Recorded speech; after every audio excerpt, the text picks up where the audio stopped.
Okay, so we're in the kind of fleet outpost of New Haringvliet, and obviously we are now against the clock a little bit, as it's come to your attention that Captain Zhang isn't long for this world if things are to, kind of go ahead unimpeded.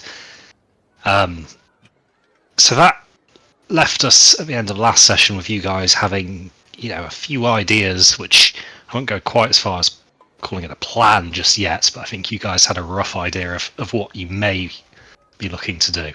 So we'll pick up from there, and it was, kind of early evening, the day before the scheduled executions. So you guys have probably got maybe, 16 hours or so to get to work.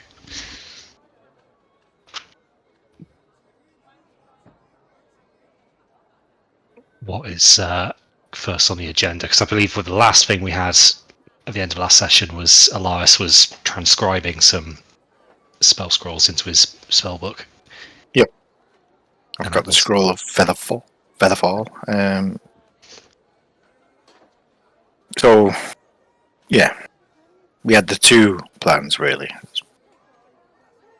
One was to either break in and get him from the dungeon, or while he's at the gallows. But, as we discussed, while he's at the gallows, there'll be quite a lot of guards around, which will make it hard to get away. Yes, well, you've seen that the gallows were being erected in the main square of the city, so you can imagine that that's probably intended to be quite a public event. Yeah. So dungeon it is, and then I think, was it Erlang and someone else? Zhuan. Zhuan. Yeah, we're going to be the ones to break in, and seeing as they're the filthiest. And Lynn was going to keep an eye. Yeah. So Elias will need to be up there as well, because obviously if we want to do the jump over the cliff thing, I'll need to use the Featherfall. I was just about to say, Elias, you probably need to go in, seeing as you have Featherfall. I don't know if I need to go in, but I was thinking I could try and be a distraction, maybe. Oh god. In case shit goes wrong inside the dungeon, I can try and draw attention away. Remind me again how flammable this place is. Yeah, I was about to say. It's from what you've seen briefly from your last foray up that little rocky outcrop, it appears to be a fortress made largely of local stone. I wouldn't count on it burning. No. That might be for the best. There might be things inside it that would burn, perhaps, but the structure itself is probably fairly invulnerable to that. Let me tell you this. Flammable is just a state of mind. A state of mind, yeah. Always if can't set fire to something. If you really set your mind to it, anything is flammable. Anything's flammable if you're brave enough. If you upcast fireball high enough, it will burn. Well, anyway. Because, Elias going inside the dungeon probably isn't amazing, because I don't have great stealth or anything, even with Pass Without Trace, I guess. I mean, I don't know, because I could potentially charm my way around a lot of people if we did get caught, but I don't know. What do you guys think?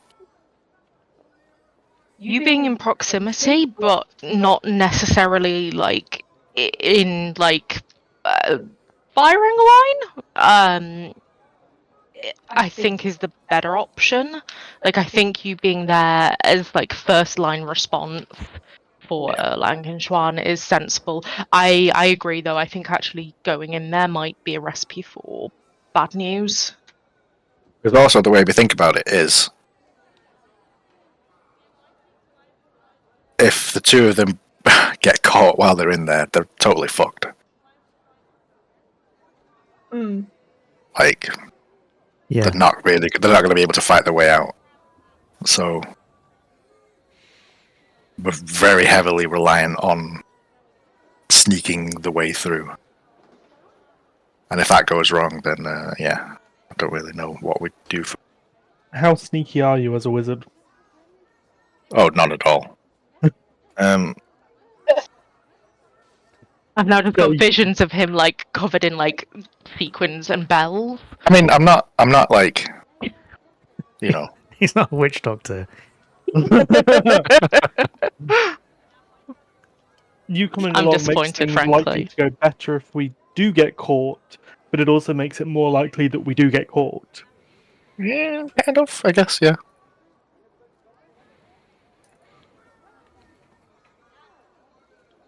Like I said, I can still act as a distraction on the outside, because, I mean, the only way out, the only way in or out that we know of anyway, is through that front door, which is going to have guards on it. So, what else was the plan? Were we going to try and, like, scale up the cliff to climb through a window or some shit? I don't know. What exactly was the plan on entry? I was going to turn into a rat, and I imagine that there are some gaps in the stonework somewhere or something that a rat could squeeze through. How does that get Swan inside? Swan, can you turn into a bat? If anyone's going to be able to scale a wall, though, it's him. Not on command. Yet. Hold on. Not on command. Okay. You know what? I'll save that for later. Bat? Just, yeah. Yeah. That's all I keep picturing. Spontaneous bats. Um, You might be able to steal keys though in rat form. Yeah. When one of you going to locate him? So we know. So if he is on the. Oh yeah, what was that? I could locate locate the letter. on the letter. Yeah. yeah, I was probably just going to climb a wall or something, but it depends on the how many guards are around. I guess that's why we need a distraction then. Well, that's the thing as well, because Juan could climb a wall and find an entrance, but the entrance could be a mile away from wherever Erlang finds an entrance, and then the two of them are separated, and then. But they need to stick together. Yeah. If I'm a rat, I can also just go in a pocket. Yeah, true. Okay, Yeah. so So can you be concentrating on Pass Without Trace while in rat form? Yes. I would. Okay, so while you're in Juan's pocket, he's got the benefit of Pass Without Trace. That's interesting. Yeah, and new druid as well means that I can talk in animal form anyway. Oh. So I can just be in a pocket like left, right.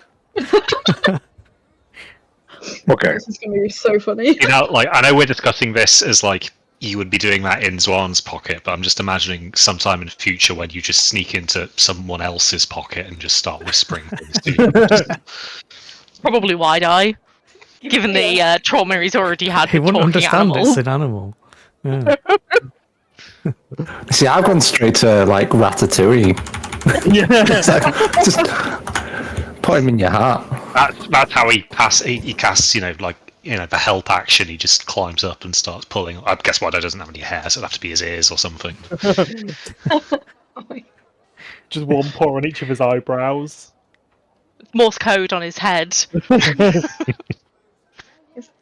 Yeah, so in wild shape I can't cast spells, but it doesn't break concentration or otherwise interfere with the spell I've already cast. Okay. I'm going to be manning a ship, obviously, so I can't be a distraction either. I probably need to stay out of sight anyway. Either way. Okay. Probably. But because I'm the only one who can really navigate the ship. I can be wherever we need me to be and do whatever. Well, theoretically, I can do whatever we need me to do because, like, I'm not going to be tons of help with the ship. I can obviously assist. My stealth is okay, but I don't know that it's worth me coming in with you because of my personal propensity to make stupid choices.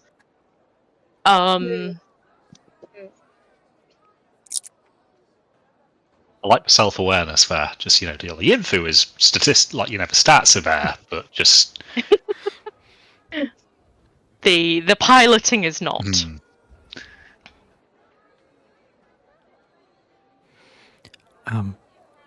Before we start as well, I'm feeling a little weak from not feeding today. I could probably do with being at full strength before I try and do anything.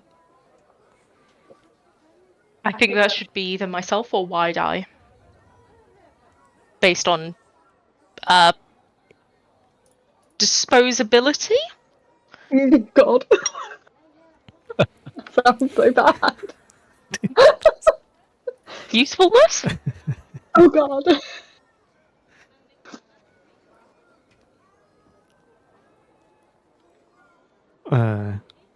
Yeah, I don't mind. Flip a coin or something.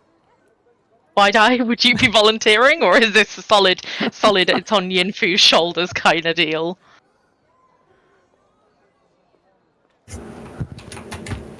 I don't know if he would be volunteering. Looks like goat's back on the menu, boys. Are you playing something else, Jace? Not at the moment. I'm currently typing Ratatouille, Remy, and a Plague Doctor's Heart. Oh, okay. Let's our AI artist to work. Okay. Yeah, he's just doing all the art in the background. The chronicles won't write themselves.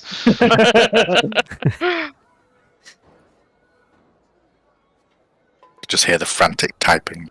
A lot of clicking in the background. Expecting like a goat just getting like devoured by a vampire coming up into the D&D chat. Okay. And for some reason, It wasn't a minute ago, but now it's going to.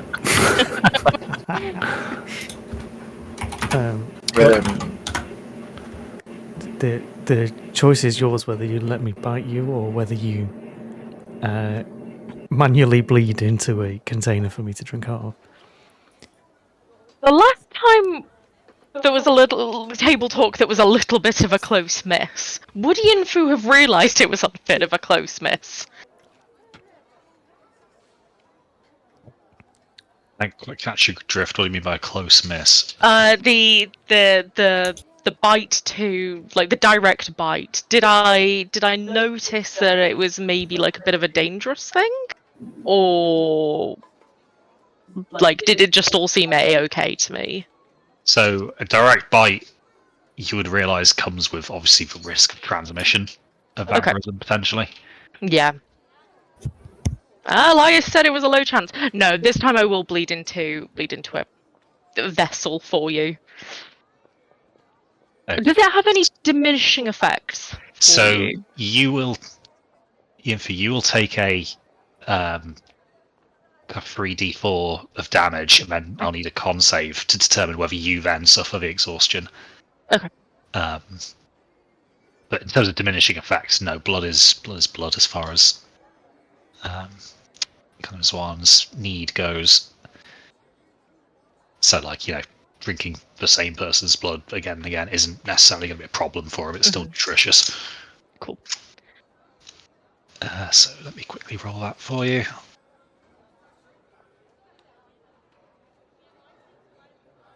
Why am I only on 26 health? Have we not had a rest? Definitely had a rest since the last thingy. Because we've been on the boat, would that not be a... I'm trying to think if anything happened Yeah. to damage you. Yeah, I'm scrolling back through the chat and I can't see any damaging stuff. No. Was it the snap? Was it the weed that you took damage from? Or? Didn't take damage from that though, did you? It was just No, it was just on the head made a and fool of went and myself. hide. Yeah. It might just be that you didn't long rest, man. Yeah, okay, let me smack that long rest button and then. And then stop 7. Yeah. And then I'll need you to roll me a con saving throw, please. Yeah. Okay, so Fuck. you are going to take a level of exhaustion. Yep. Jesus Christ, at least it wasn't a 1. I'm going to use one of my Balm of the Summer Court uses to top you back up. Thanks. Is that smart? Yeah, do you know? I can heal myself as well. Oh, if you can heal yourself, yeah, do that Yeah. instead.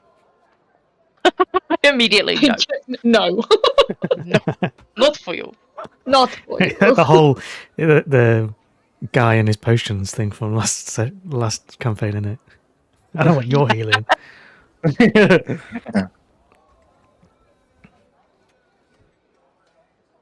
Yeah, I was lucky with the damage roll there. Yeah, I'm gonna healing word myself actually now while we're in a position to do so.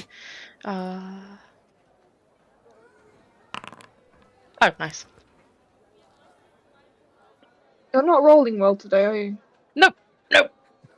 That doesn't bode well. Nope. At least, Right. Which one is fed? No. So have we decided that Yes, so Elias is doing the distracting? If needed. If needed. Okay, got you. How are we going to communicate that? If it's needed. Lynn, he can see. Lynn. from there. Yeah, so Yeah. I've been working on crafting Limb, which crafting an owl probably wasn't the best idea for you guys breaking in, but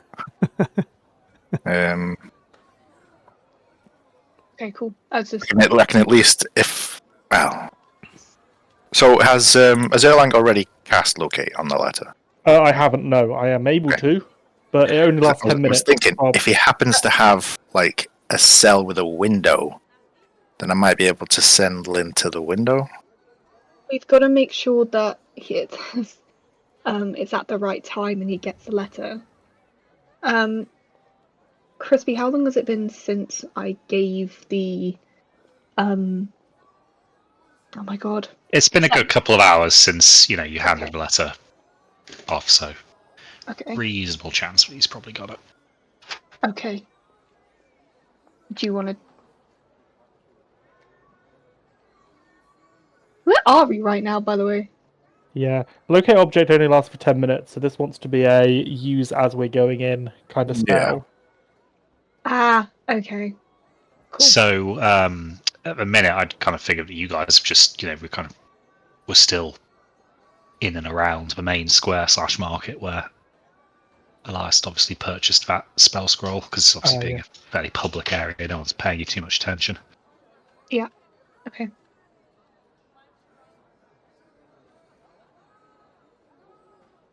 So yeah, the fort is a good distance away outside of the main town.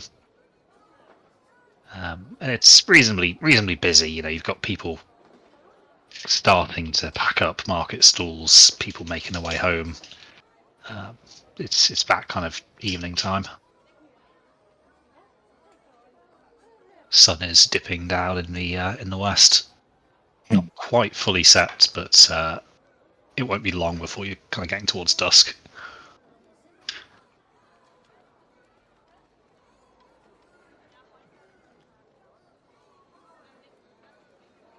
Okay. Wide-eye Yinfu, where do you guys want to be? I think I will stay with you on the boat, on the ship, Okay. just in case. Yeah. I think that's a better place for me to be.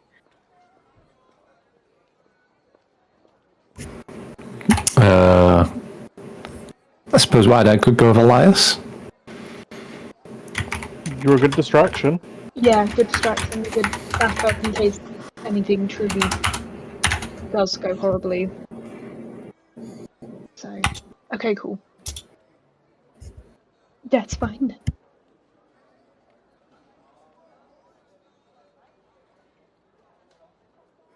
Alright. What shall we do before heading over?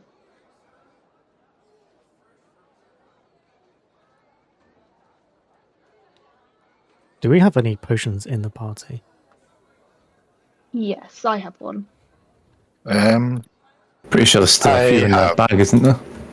I have 1 potion of healing and 1 potion of greater healing. I have none, but I have other healing. Yeah, Things. likewise. None but healing options are available. Oh, I have a potion of healing as well. Yeah.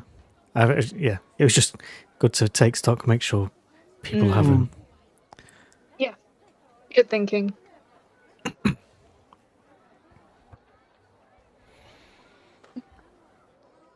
I do have a disguise kit if that would be of any use. Oh. Could. I don't know whether we'd risk that though. Unless Elias, you can take it and be a distraction. I Right? can't.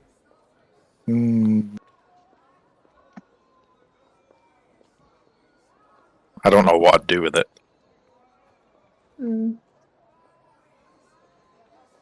Yeah. Just whether you wanted to be a little bit disguised up before you went in.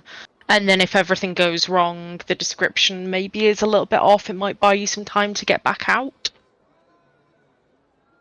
I'm not going in. No, you're not. But for Erlang and Juan, might be an option. Although Juan, with his Plague Doctor mask, is, currently Under my very mask, well oh my God. disguised. Yeah. And Erlang can just zip out as a fucking rat or whatever. Yeah, no, don't worry. Carry on.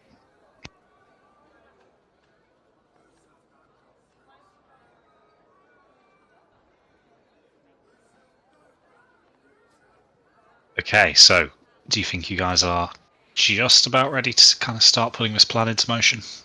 Or any last touches as the sun, starts to set? I can't think of anything else. I think we're ready. I'm nervous as hell, but I think we're ready. Yeah, I've got a real sense of impending doom, but let's go. I know. We can keep putting it off, but I don't think the end result will be any better. Yeah. Shall we? The good news is I'm pretty adept at making backup characters quickly now. I don't think you guys heard, in Zara's campaign, my character died 4 sessions in, so she's beating your record, Crispy. Damn. Wow. Not my fault. He failed both the wisdom and a con save quite badly, so I can't. And then 3 death saves. And 3 death saves all in a row. So I. What can you do? So what I'm hearing is that I'm clearly not running lethal enough sessions. No. Right, hold on. Control C, Control Z.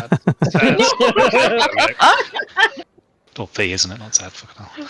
Well, I'm scared. God.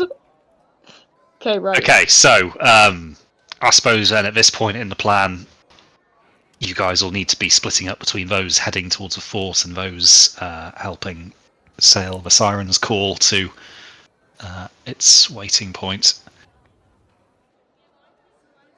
So obviously Lee May is going to be kind of at the helm. Anybody going with her? Yes, yeah, I think that was the plan, was for me to go with her. Okay, cool. So you two make your way back down towards the dock. By this point, most of the activity there is kind of seized, but it doesn't seem to have stopped entirely. Again, the automatons appear to be, working just as hard as they have presumably been all day, and however long before that. But you have no difficulties in making it back to the vessel. Nobody gives you, more than a passing glance. It's obviously just expected to see people coming and going. And Lee May, you definitely have the look of a sea captain to you.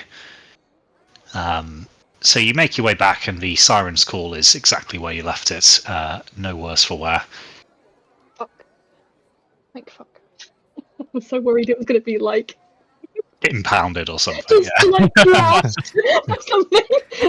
See the top of the mast, with the rest of it sunk. Been clamped, yeah. Yeah.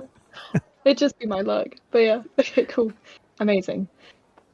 Okay, cool. So you, with help from Yinfu, let slip from the key and gently kind of warp yourself out along to the entrance of the dock where the wind starts to fill the sails. So you can kind of see from where you are in the harbour. You've obviously got the kind of this more kind of sheltered area in the bay, which is where a lot of these fleeter vessels are out at anchor. And then following the coast from the harbour round, this rocky outcrop is kind of where this fort is located. And you can kind of see pinpricks of light coming from the top of these walls clearly. Obviously, it has some illumination there, which can act as almost like a navigational aid, as well as providing light for the guards in the fort to look out over the sea. But you can kind of just about work out in the evening's dull light, quite a few very kind of white and kind of violent splashes just off the coast from this. So it's a fairly safe bet that there's probably some hidden rocks around the actual cliff itself. So it might be difficult to get, right up against the cliff. Okay.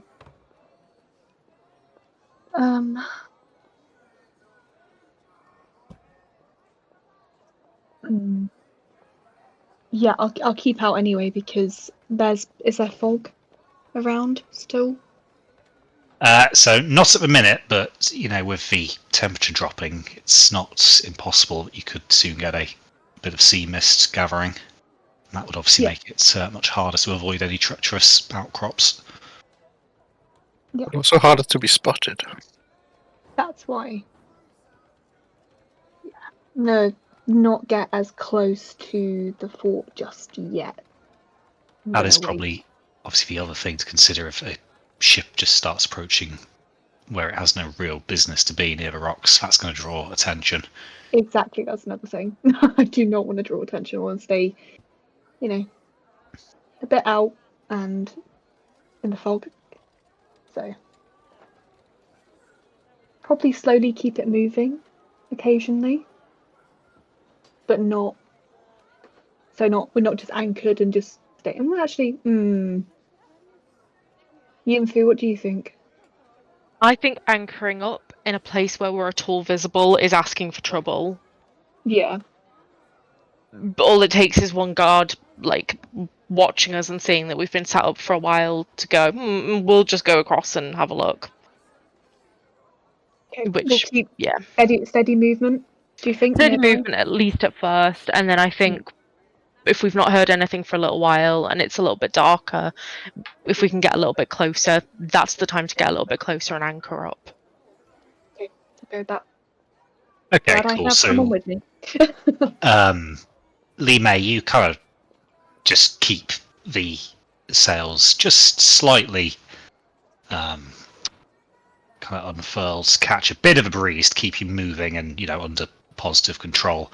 Obviously, this allows you to keep yourself clear of any of the hazards around the cliff face, and also avoids any risk of collision. Not that really there's all too much sailing. Again, most of the kind of smaller vessels in the harbour are kind of back in alongside for the evening. It's largely just the fleeter vessels that seem to be at anchor outside.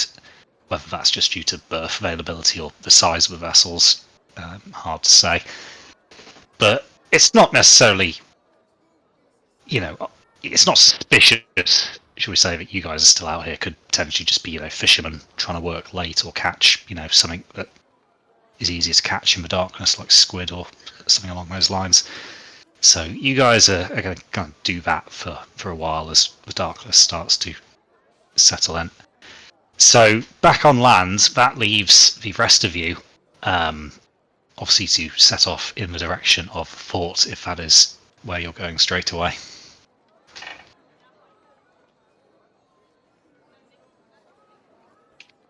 I've got nowhere else to be. No.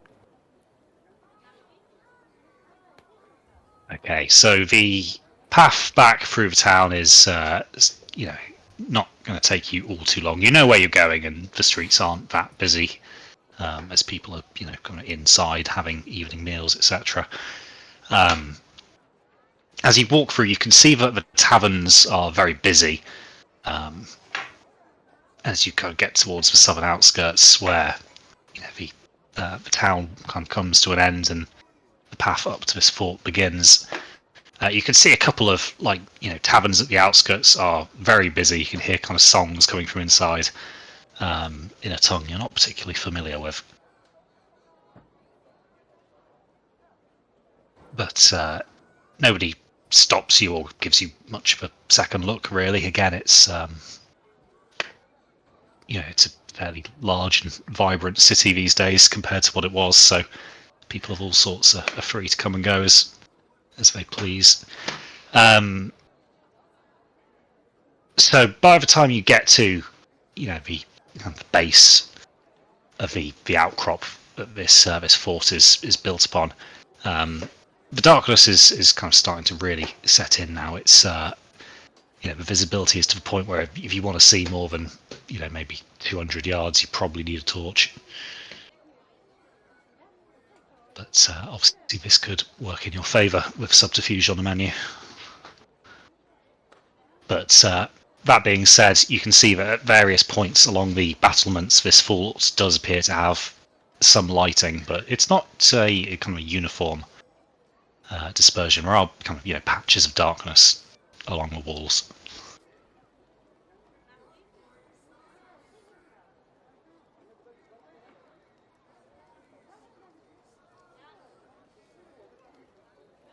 Well, patches of darkness sound promising. If the whole fort is on an outcrop, it's like the back of the fort as we're looking at it. There's no land behind it. It's just the cliff, right? Yeah. So you've kind of got two sides of the fort which are kind of landward facing, and then the other two sides kind of face out onto the ocean and quite steep cliffs. If I was a guard watching people trying to break in, I'd be watching the land.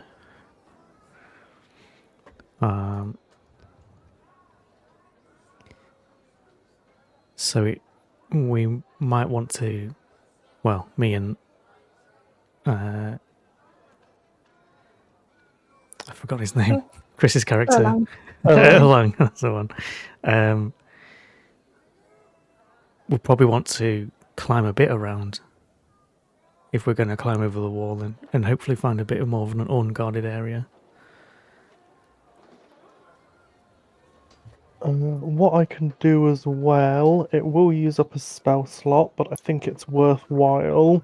As we get close to the fort, I am going to cast Pass Without Trace again on the two of us.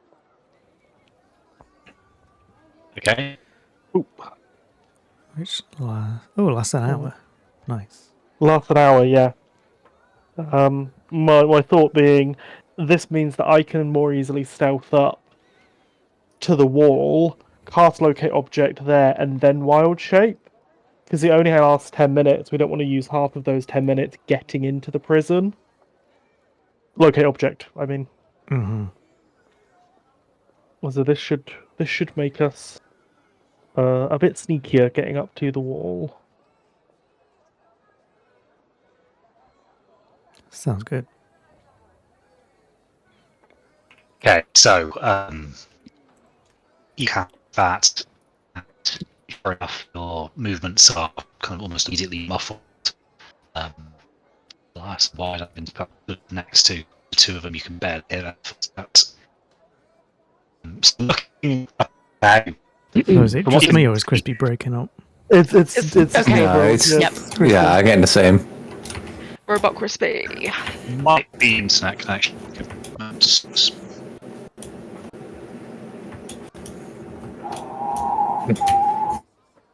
In other news, TeamSpeak are looking at releasing their own competitor for Discord soon. Oh. Obviously, their audio codecs are quite a lot better than Discord, so Discord has been fucking awful recently, like way worse than I remember it being for a while. Yeah, it's been bad for me too. Like, Well, I'll try this, but just let me know if it's continuing to be bad, and then I'll see about shutting down. Sounds better for other now. things. yeah, it does. But yes, what I was saying before that happened, the fort itself, because of the nature of the terrain it's built upon, there are ways to approach this with, a bit of cover. There are kind of rock ledges and trees that would help shield you from view. You can see that, I think your characters wouldn't necessarily know the type of fort, but for ease of description, it's kind of like a star fort. So like the main bastion walls are, kind of a square, but at each corner of it, there's like an outsticking diamond almost. And you can see that like on each of those, the tips of these diamonds, there appears to be a fairly large lantern, which is casting, probably about 40 feet of bright light from it. And, one of these is, kind of the landward corner, whereas the other two corners that you can see both kind of almost stick out over the cliff faces. So to kind of get to the seaward side of this, you would need to pass, through this area of fairly bright light. But there would possibly be some cover to help you along.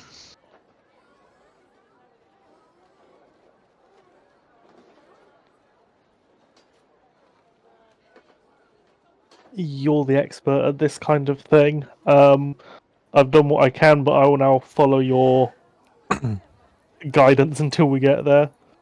Yeah. So one side of the fort is where the ship's going to be. We probably want to go in that side because if Wide Eye and Elias walk up with us, they can just sort of stay in that area. But then, in terms of getting in, would probably just, if there's any sort of tree coverage or anything, something to shield us a little bit from that bright light. Get us past like the tip of the star, and then hopefully that can be a bit of a quieter area to sneak around.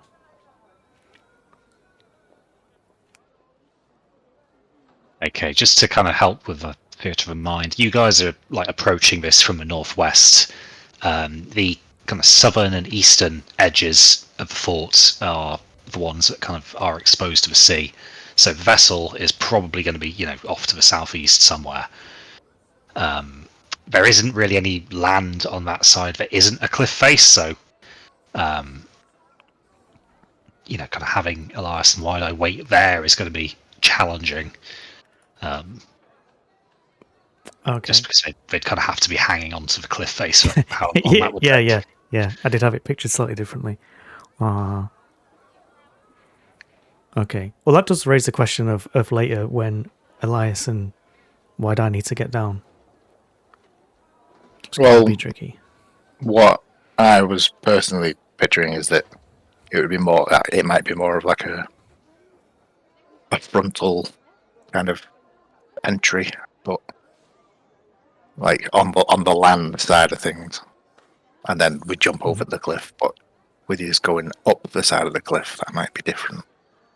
The kind of the outcrop, if you kind of go further to the west, which is kind of not too far from where you're approaching it, there is actually a beach as well. So if you didn't fancy actually running off of a cliff, there is that way into the sea.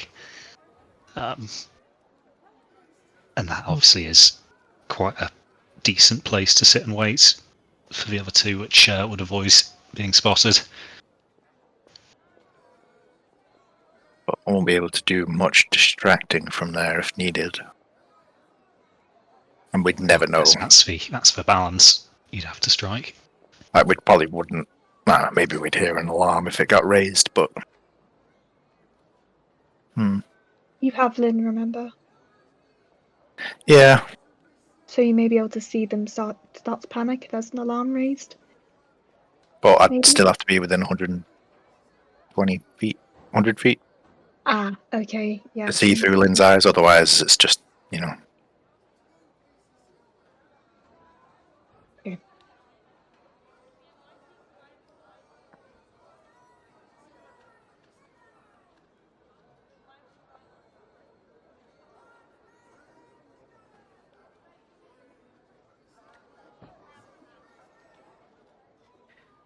Okay, well, where there's the big lights, you said there might be a bit of cover. Does it look like reasonable enough cover for the two of us to be able to shimmy round and not be spotted? I think that, there would be a pretty decent amount of cover for you to use, especially if you took it nice and slowly, and then obviously with a bit of magical assistance, that should hopefully make things a little easier for you. Yeah. That one's notwithstanding.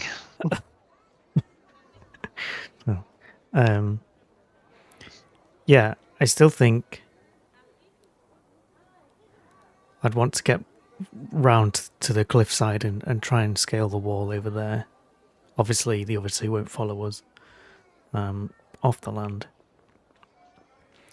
But it seems like the where there's less light and where there's probably going to be less guard coverage. So I think we want to start heading round. It doesn't matter which side. Okay, cool. So you guys kind of leave Elias and Wide-Eye then at the base of this outcrop. And probably the most... the path that would have you run the least amount of challenging terrain and light would probably be to kind of go for the southwestern corner. As that's kind of where the path leads up from. So there's quite a few, kind of bits of rock and a few trees that you can take advantage of as you go. Yep. So the first bit of the path isn't illuminated, so that's not really too much issue. However, as you draw nearer, you can just about make out, a couple of silhouettes interspersed around the top of the battlements. You can also see there appears to be a kind of a secondary gate on the western wall, and this has a singular guard stood outside it. So, can I have a stealth roll from both of you, please? And we get a +10 bonus. Mm-hmm.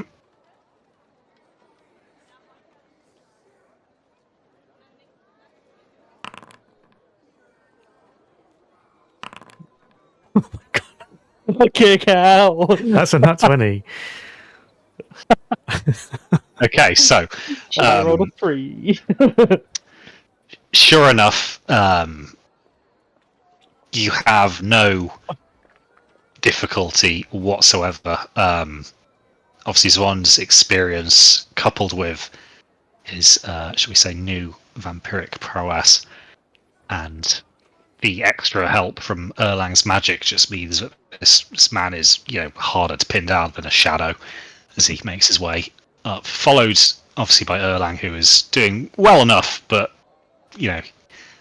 it looks clumsy in comparison, shall we say. Which is not necessarily, a slight against his ability, rather than just to highlight just how stealthy Zwan is being. In fact, Erlang, you lose sight of him a few times and he's only a few paces in front of you. But this brings you quite handily underneath the kind of southwestern tip of the fort here. So you kind of pressed against that wall. Anybody on top is going to obviously not see you because just of the angling there. But you can just about see the guard at the gate from where you are. He's not particularly alert, it doesn't look like. And again, there is only a single guard. It maybe would suggest that they're not expecting any trouble. Perhaps some of the garrison might be down in the town. Just again, due to the alert levels here. But you haven't been spotted. So the kind of cliff face and the sea are just around the edge of this this diamond here. So this is where it's going to start to require a bit of kind of athletics or acrobatics to do some climbing. As you guys try and shimmy yourselves around to the south seaward wall and hopefully the the slightly less populated parts of the wall.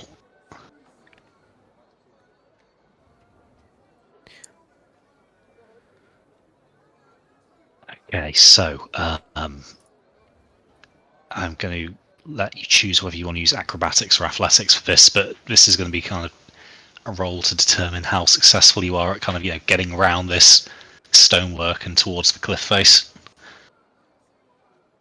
Yep. I'll use acrobatics. Uh-huh. I will also use acrobatics.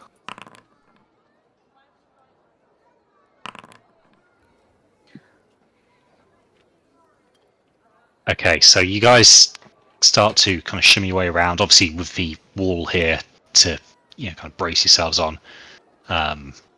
Getting around isn't too challenging.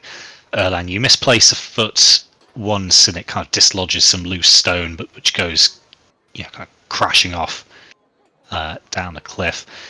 But the noise of the waves against the rock face is pretty deafening anyway, so a couple of loose stones splashing down don't really draw any attention.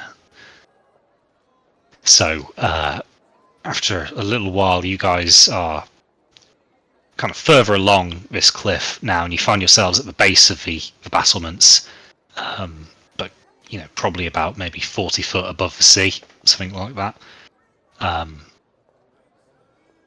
You can't immediately see or hear anything at the top of the battlements. I think this is our spot.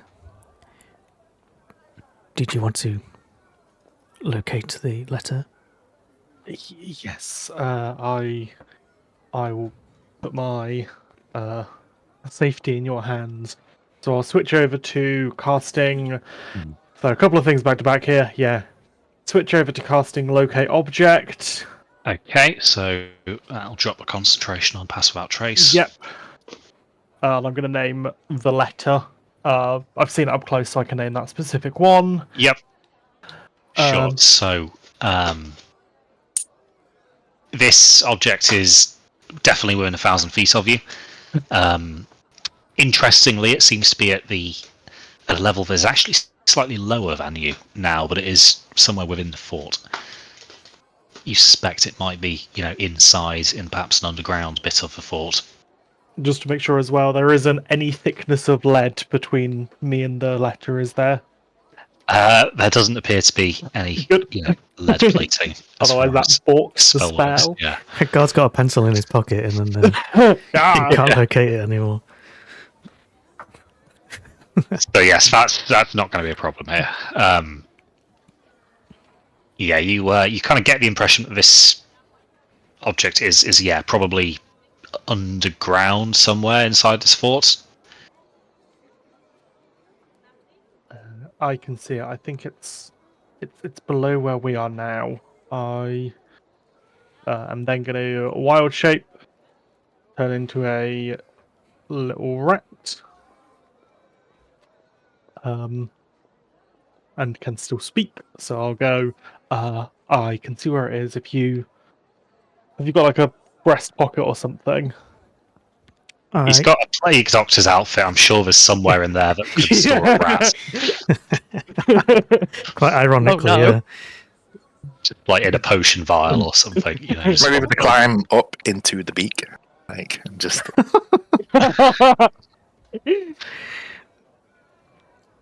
Yeah, there will be somewhere in that getup that can accommodate a rat. I will hide somewhere that is close-ish to the ears, at least audible.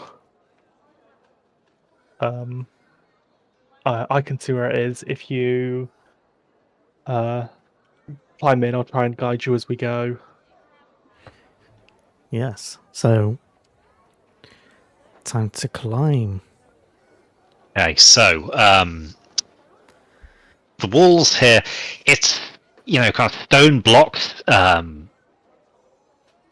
from the looks of it, the stone isn't actually that old. It's all still very neat. You can kind of see quite clearly the tool marks on individual blocks, which kind of makes sense. The fleeters have built this fairly recently. It won't have had time to have weathered much, but that does make finding purchase a little trickier. So I'm going to need another acrobatics roll, please. Yep.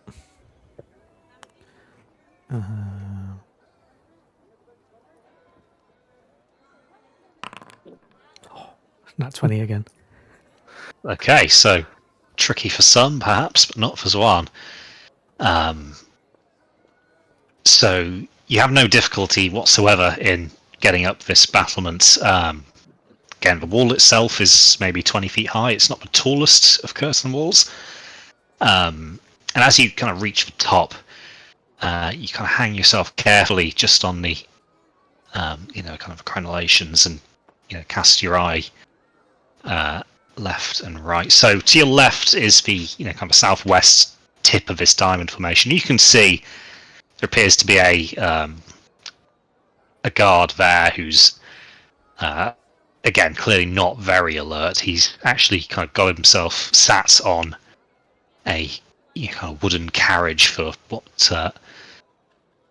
looks to be a large cylindrical tube, kind of mounted on that. But he's more interested in the pipe he has in his hand. You can see his other hand is kind of fiddling in his pocket, which eventually pulls out a long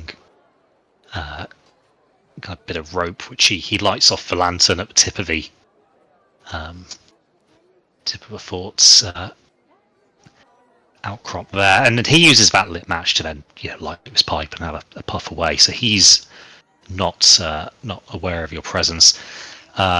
Looking to your right, you can see that the fourth corner, and the one which kind of covers most of the seaward side, it's not actually a diamond tip. This one is a kind of a full circle, and you can see many more of these kind of metal cylinders on their wooden trolleys, kind of mounted facing out towards the ocean. But as far as you can see, there are no guards there.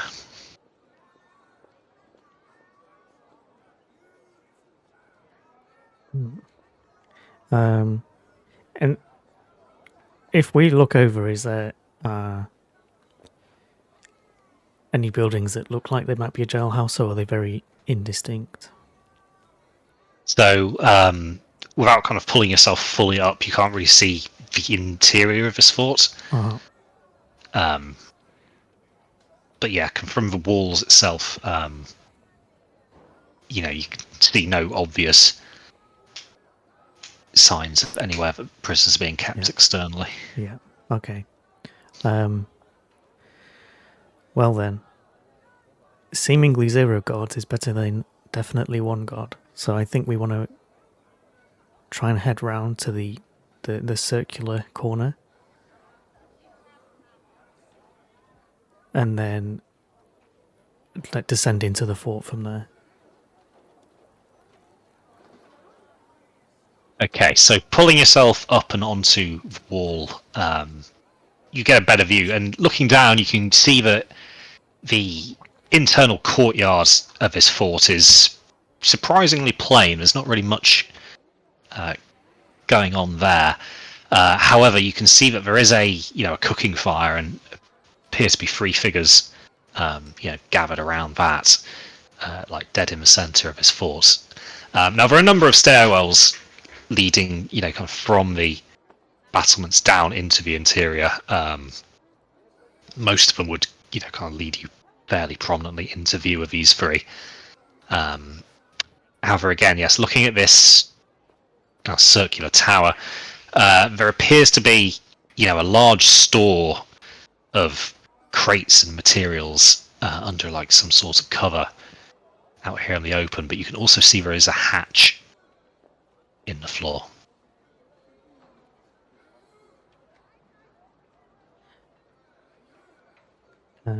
This seems like our best option.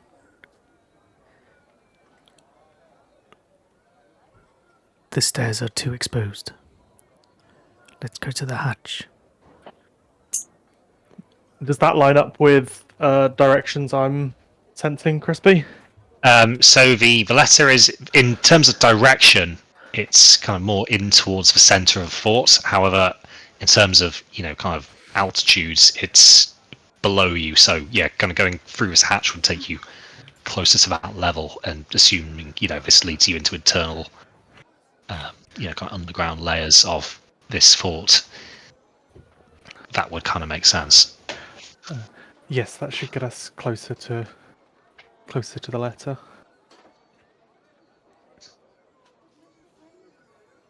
Yep, to the hatch we go. Okay, so you make your way, kind of sneakily along this wall. Again, the guard is none the wiser to your passing. He seems quite content to be puffing away on that pipe of his. So you descend these, couple of stairs onto, a wider platform where this tower kind of has a commanding view out to the sea. And looking briefly, you can just about make out a kind of a small vessel, a couple of kilometers perhaps off into the harbour, set against the background of these larger fleet of ships. You're not certain, but it stands to good reason this was probably the Siren's Call. However, it's keeping a good distance away and remains under sail. But yes, looking around this hatch, it appears to be quite small in nature. You reckon it's maybe 50 centimeters by 50 centimeters. And interestingly, when you get to it, it's not secured. It appears to be quite easy to open. However, there is no ladder going down. Instead, what you see is a kind of a series of ropes and pulleys, which look to be operated from the top here.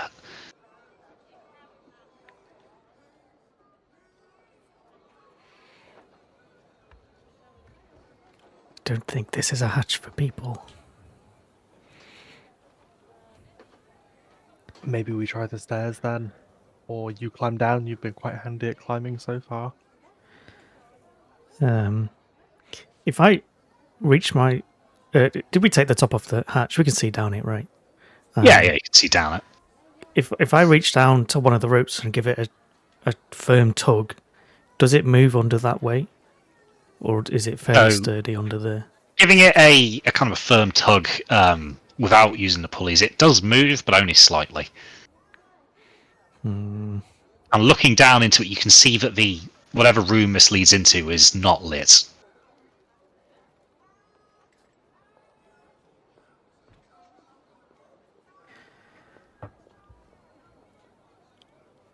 I think I could get down, but I can't tell us where it's going to get us.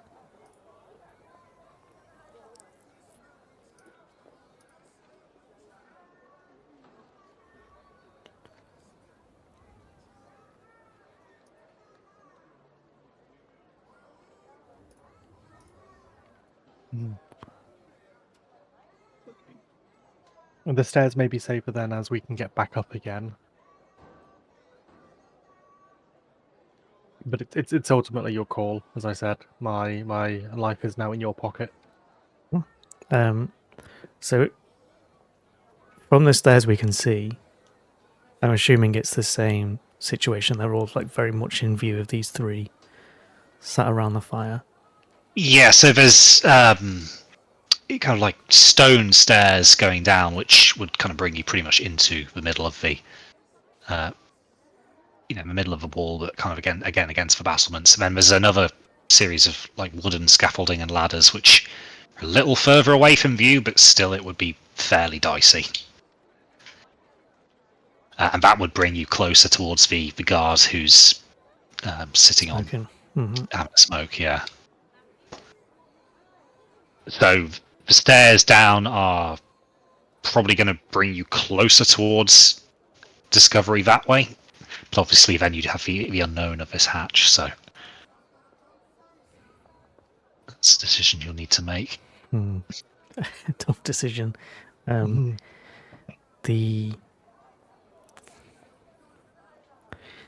I think the hatch is safest in terms of not being seen. And it takes us down. So perhaps we try it? If we can't get back up, we can find another way back up. Hopefully.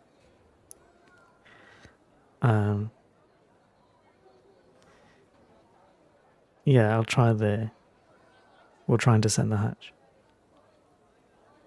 Okay, so taking a firm grip of some of these ropes, you began to kind of slowly almost abseil down.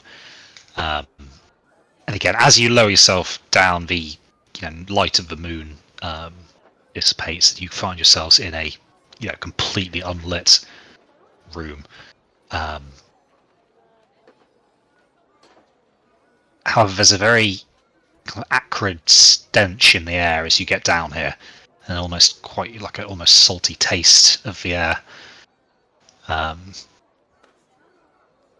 as you get to the bottom, you can see that these ropes connect to some sort of wooden platform on this pulley system. Clearly, this is something that can be raised up through the hatch and then lowered back down again, presumably to transport some sort of goods or materials. Mm-hmm. But again, the operating mechanism seems to be at the top of the hatch here, so you won't be going up via that mechanism. But the ropes are possibly something you could use to climb. Yeah. And obviously, an empty platform needs loading, so there's another way in and out of this room. Can I see any doors or anything around? So, yes, you can just about in the murk see that there is a kind of a large steel door at one end. Well, there are two, really. There's a kind of wooden door, which appears to be ajar, and then there's a large steel door. But yeah, looking around you can see what appears to be barrels, quite a lot of barrels, and then a few crates, one of which has its kind of lid kind of pried off already. Well, in a dark room with a box of unknown contents, it would be rude not to have a peek in. See what I can make out. So, peeking into this crate, you can see what appear to be large iron balls. You would probably guess they're about the size of maybe a man's fist, maybe Wide-Eye's fists. They're a bit bigger than yours, but you can see about 12 of these kind of stacked neatly, and presumably layers of 12 stacked underneath those as well. Okay. That seems a bit heavier than something I'd put in my pocket to take home, so I'm going to leave them and just try and peek through the gap on the open wooden door. Okay, so peeking through, you can see another darkened room. Again, this has a few more of these crates there. It's not a large room inside, but it seems to be separated from this room you're currently in by fairly thick stone walls. And what appears to be the centerpiece of this room is a kind of large, almost something you'd expect to see at like maybe a bakery or a particularly large foundry. Just a very, very large oven-like structure.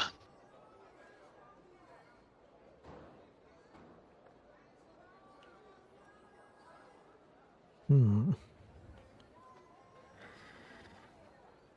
it's not dotted around. You can see like a number of what look to be almost like metalworking tools. So like large pairs of pliers and tongs, stuff for gripping. And you can see that like these are of the size that they're clearly meant for gripping something fairly large and heavy.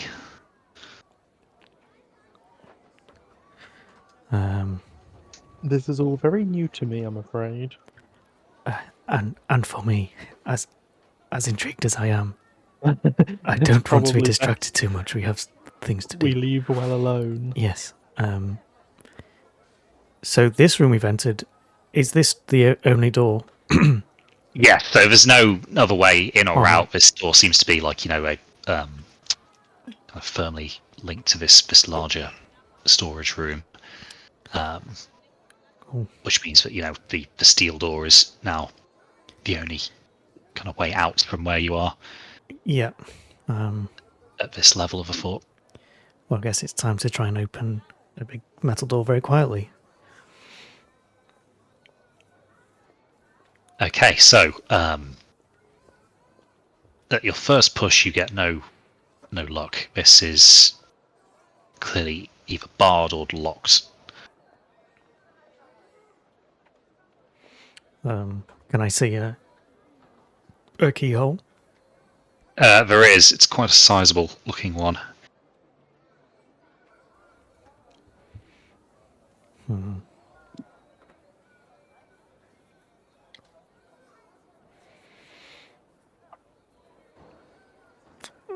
I'm assuming a very sizable lock isn't a lock that you'd pick. Well, I mean, it's a bit different than what you're used to. Oh. Might be potentially a little trickier.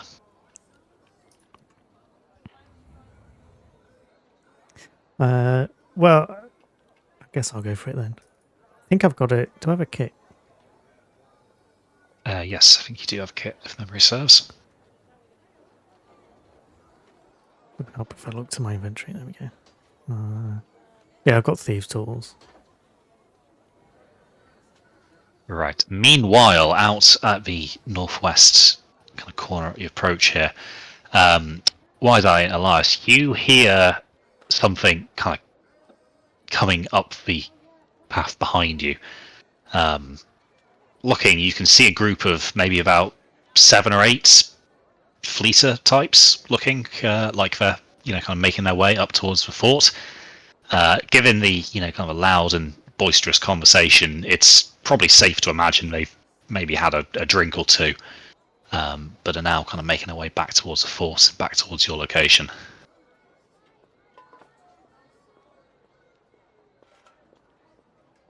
You've probably got a few moments before they kind of get within sight of you.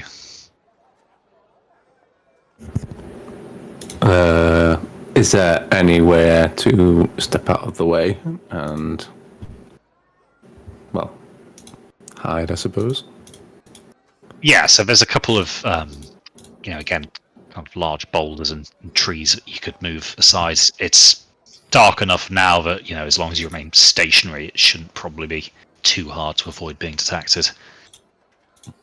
Yeah, I think Wada would be doing that, finding something large enough to just kind of duck behind, and let them pass. Okay, cool. So can I have a stealth roll from the pair of you, please?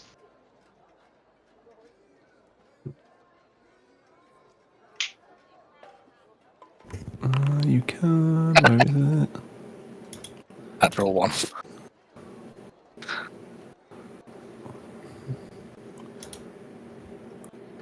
Normal. Natural 1.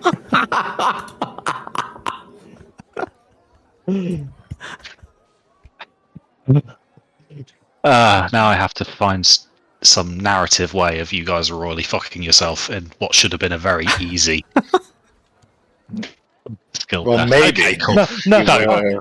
Here we go. No, Garner. if it was dark enough, can we roll an advantage?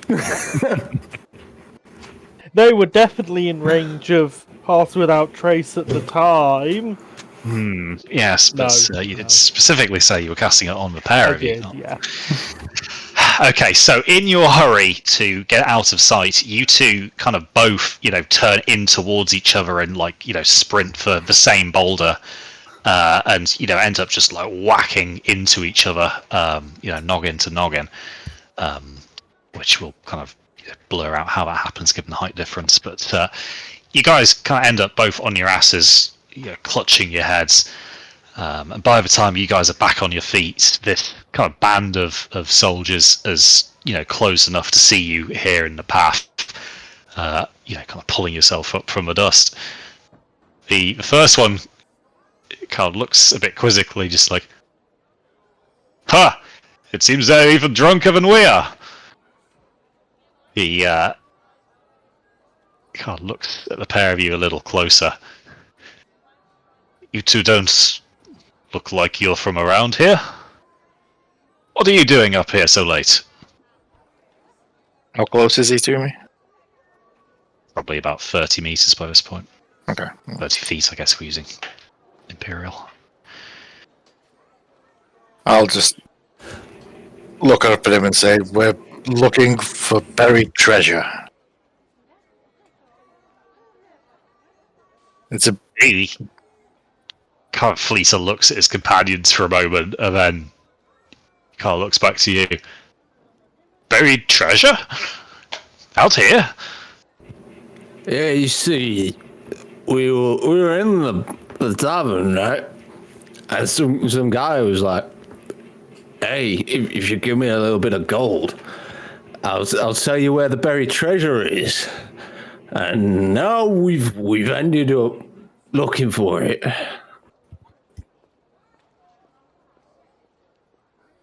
The Fleeter kind of, again, they all kind of huddled around for a little bit. Clearly a discussion is going on in whatever tongue it is that, is native to them. But, well, if you know where the buried treasure is, we'll help you look.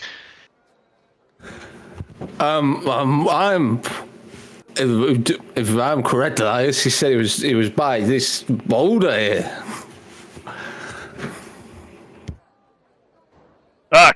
Come on, lads, let's help them. Tell you what, we'll help you dig, and we'll split the treasure.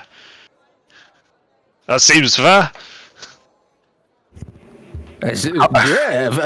Have you got any shovels? I think we left our shovel somewhere. He kind of looks a little perplexed about this. "Oh yeah, shovels. Shit, I don't have a shovel." He kind of turns around to, the people behind him. "Wallamir, did you bring a shovel?" "No." "How about you, Fenelor?" "Ah, fucking useless." Right. Okay, you lot wait here and help them dig. Just use your hands. I'll run to the fort and get some shovels.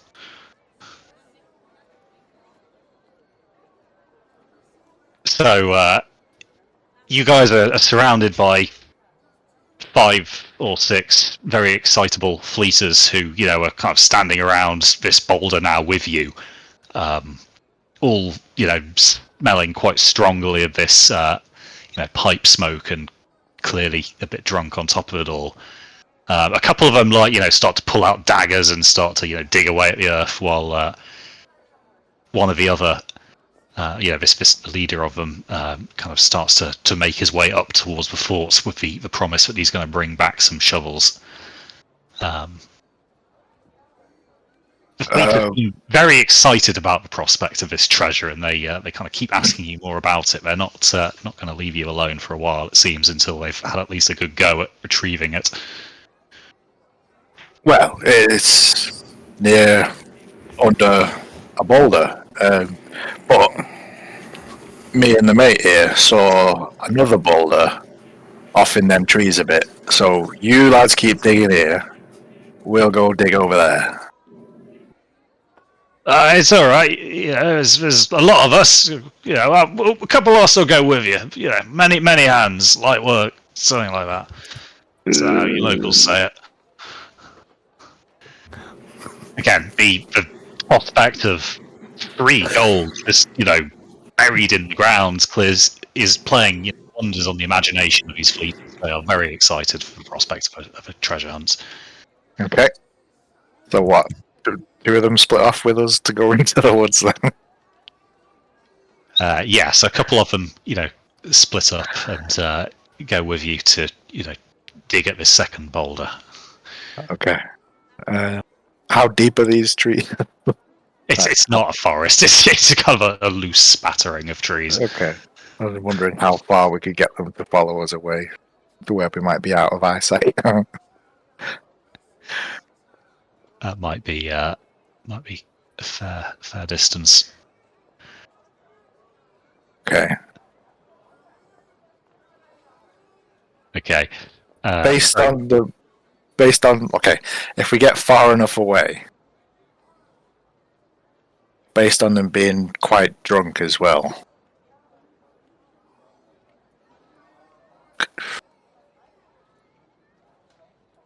No, I'm not going to risk it.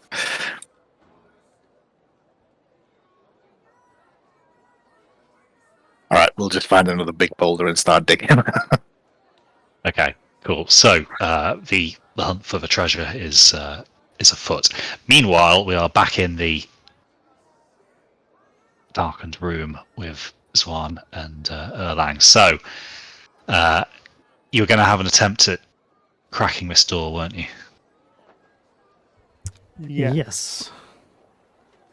Okay. So I want you to roll me that, please. What would that be? Like sleight of hand? I believe so. Oh, don't you have the kit? Should probably say. Oh yeah. Hang on. Proficiency with these tools lets you add your proficiency bonus to any ability checks you make to disarm traps or open locks. Okay. So Mr. Google will yeah, tell roll me. me a sleight of hand then for that then.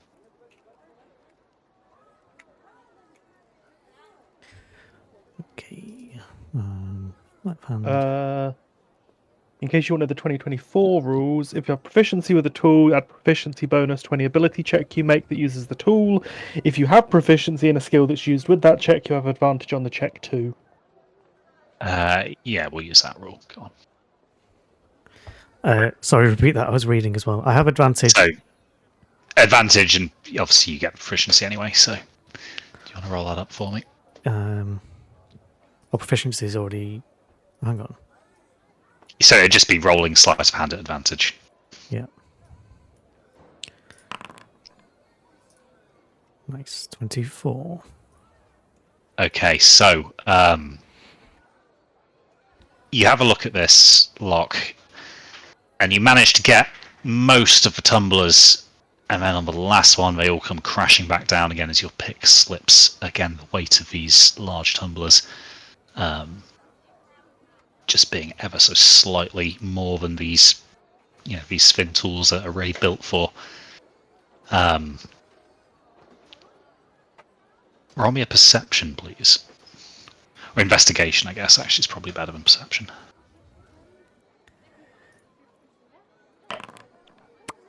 6. Okay, so you notice nothing out of the ordinary about the lock, as far as you can tell from your attempts. One thing you do realise, however, is that the hinges on this door are actually on the inside of this room. Clearly, this is the side that this lock is supposed to be protecting. So obviously they've hidden the hinges from anybody on the outside trying to get in, but from where you guys are, those are open and quite vulnerable.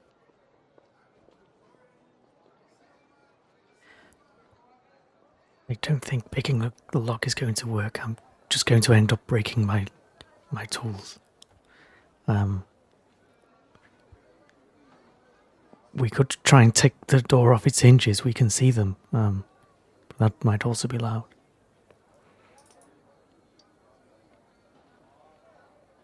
I could shift out of rat form and try and give assistance, but I'm not going to be much stronger as a gnome as I am as a rat.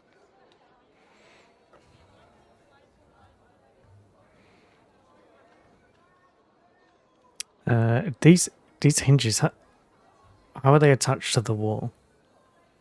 They appear to be, from the looks of it, kind of riveted onto the wall. On my table next to the sofa, there's a knitting needle It's like yay big with like a divot in it. It's quite coloured. Be able to put that in. Thank you. So yeah, it's Definitely. fairly Yeah, you solid, think- but not insurmountable. Especially with the kind of thieves' tools you'd have something there that might be able to perhaps file those rivets down. Yeah, and if I want to But as pry you said, anything, there is- there's a load of tools around around the forge. if I Yeah, wanted so to get some you leverage. think it might be a bit more time consuming, and there is a risk that it would be louder. But it does look like that would be at least possible. Yeah, I think we'll go for that. I think trying the lock again just risks breaking the tools. As a reminder, we've only got a few minutes of locate thing. object left. Yeah.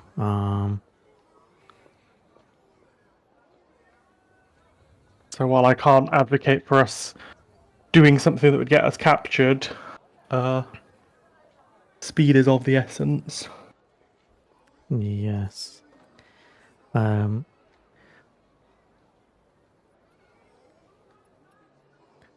I'll try first then to find a suitably long and sturdy tool from the forge and try and leverage the hinge off the wall rather than messing with the rivets first. Okay, so the kind of tools available to you, a lot of them do have quite long handles. So being iron, they're quite good for applying a bit of leverage there. So kind of need you to roll me a strength, please. Strength test. Oh boy.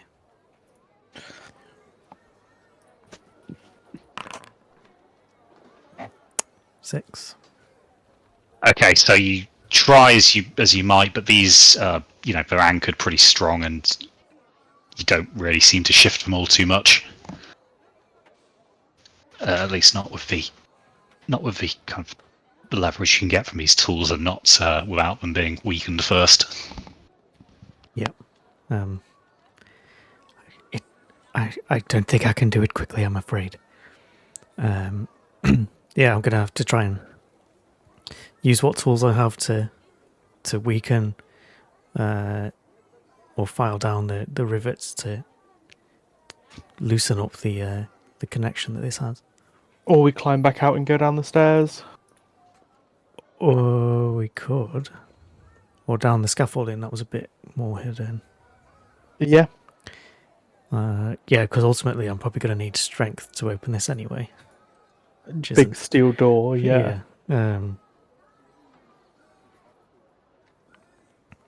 Yeah, let's do that actually. I'll try and climb back up the pulley ropes. Okay, so you make your way back to the rope, and you climb your way out. It's not too challenging. So as you kind of get back to the top, you can see there appears to be some excitement in the kind of the courtyard down there. You can see like another fleecer has appeared and appears to be talking with the others. One of which you can see appears to be, kind of dressed significantly smarter than the others. He has a large leather-bound book at his hip. You can't quite overhear what they're saying, but after a while, they seem to reach some sort of consensus as a series of spades and pickaxes are grabbed from nearby, and they kind of make their way out towards the the gate and out northwest. That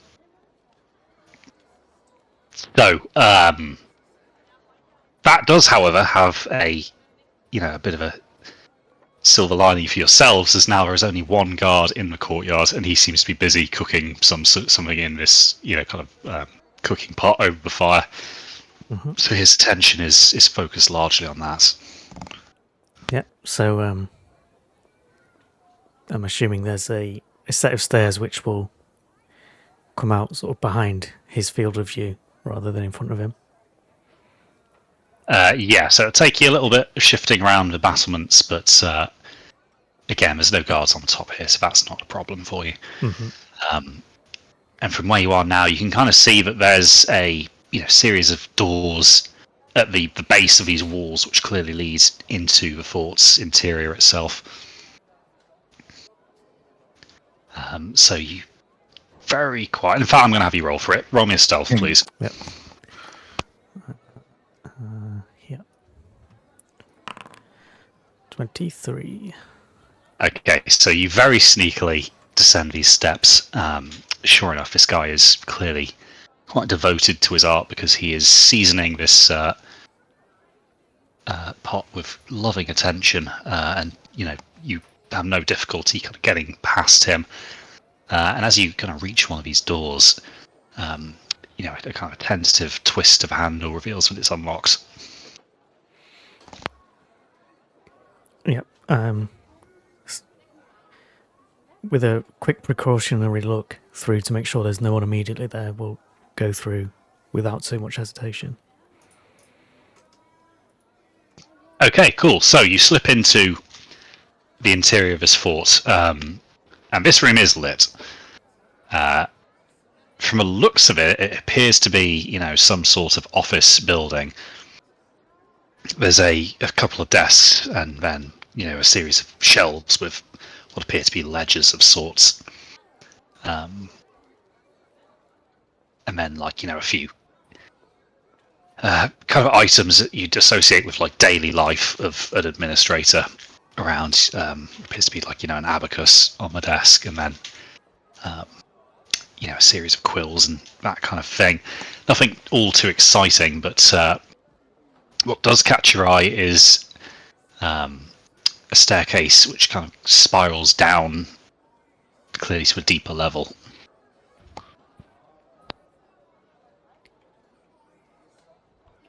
Stairs over there. Is that the direction? We're still above the location, aren't we, Crispy, in terms of altitude? You are. Not quite as far as you were when you were on the battlements, of course, but still slightly above.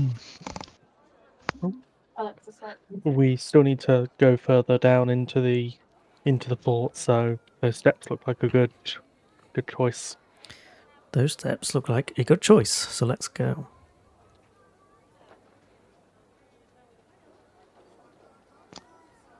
Okay, so descending these steps carefully again, you end up in a lit passageway, which kind of branches out kind of from the base of these stairs in three directions, one of which you can see terminates in a large steel door, which looks quite familiar to you. Almost as if you were familiar with the other side of said door. Yeah. The other side, the other side of that T leads to, from what you can see of it, a kind of a large room that seems to have bunks in it, but as far as you can see, it appears to be unoccupied. And then the the other branch of this T leads you. Well, you can't really see where it leads as it kind of curves off slightly, but you would imagine this is kind of more central underneath the fort itself.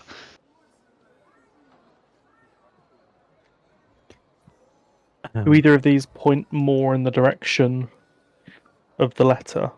So the letter is kind of a path that curves ahead of you. We want that curving path. That's closer to where we want to go. Okay. Along we go. Keep an eye out for guards, obviously. Okay, so you guys kind of make your way down this corridor. Meanwhile, out at sea, Li Mei, Yinfu, you've been, kind of sailing around now for probably the best part of 45 minutes. It kind of circles around the base of this fort. And Yinfu, you've just seen a series of flashing lights, or, well, one light that keeps repeatedly flashing on one of these fleeter vessels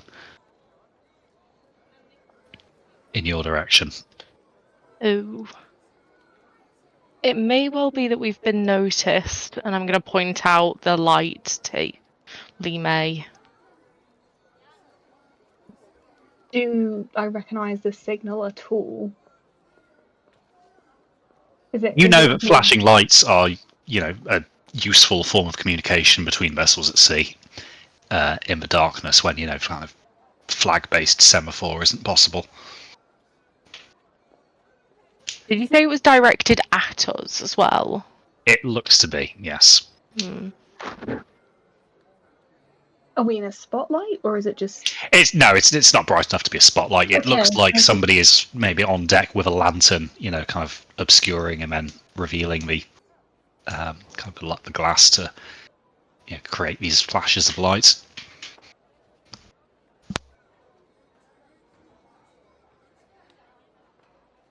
Maybe let's move a little bit further away from where we're at. Somewhere that's ideal, and then drop anchor. Yeah, I agree with that. Okay, so by now, the first few wisps of sea mist are starting to form as the kind of the evening air's cooling down. Now, obviously, you could go a bit closer towards the fort, which is not without risk, but it would put you a bit further away from these fleet of ships. I think that's the best course of action for us, knowing that we're in a much smaller vessel than most of theirs. Yeah. Yeah, a little bit closer. Okay, so you turn and kind of head towards the coast, putting a bit more distance between you and this signalling vessel. And a little way off the coast, the mist is not thick enough yet, but it's posing particular hazards to navigation. So you steer clear of the obviously visible rocky outcrops, and you find somewhere suitable to drop anchor. Looking up at the fort, you can kind of still see these lights, but nothing to suggest that anything is out of the ordinary up there just yet. Are we keeping an eye out to see if Lynn's sort of flying around and things as well? Are we expecting to see Lynn? Well, Lynn is going to be very, very hard to spot. Okay. Being a small bird at the top of this cliff from your position at sea, it's going to be pretty much impossible to see her unless she actively swoops down towards you. Yeah. I guess they're out on deck. Yeah. We can just. Well. Sort of keep an eye at those ships and keep an eye at the fort. Yeah, just keep an eye on it, and then if they get any closer, we'll pretend we're doing something. What kind of evening is it out, Crispy? How cold is it? So it's not overly cold as such. You'd maybe guess perhaps maybe 7-8 degrees Celsius, something like that. Okay, yeah, not balmy. No, but there's kind of a sea breeze. Yeah, that's fine. I'm gonna tell Lee May to just wait a second. I'm gonna dip below decks and go grab one of the blankets from my bedroll and bring that back up. Okay, cool. So Yinfu gets herself a little more cozy as you guys kind of settle in and wait for the signal, whatever that may be.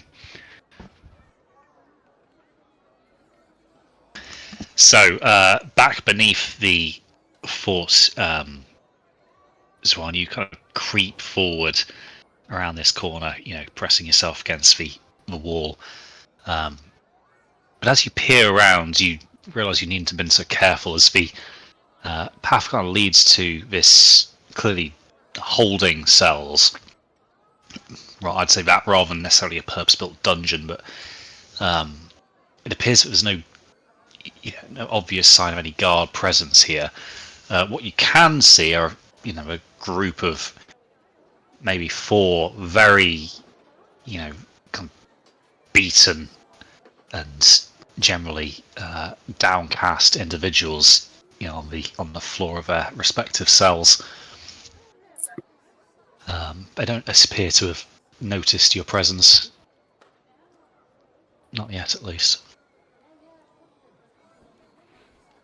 Keep walking through. I'll let you know when we get to the correct cell.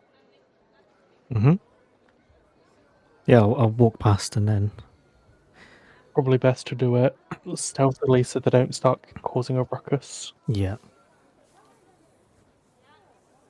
Okay, so as you draw nearer,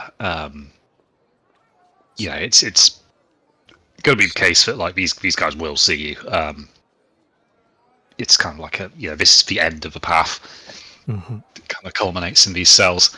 However, Erlang, the letter is clearly, in one of these cells ahead of you, and you don't necessarily need your magic to work out which one of those it's going to be, as one of the prisoners very clearly matches the description that Li Mei gave previously, most notably his quite prominent tattoos.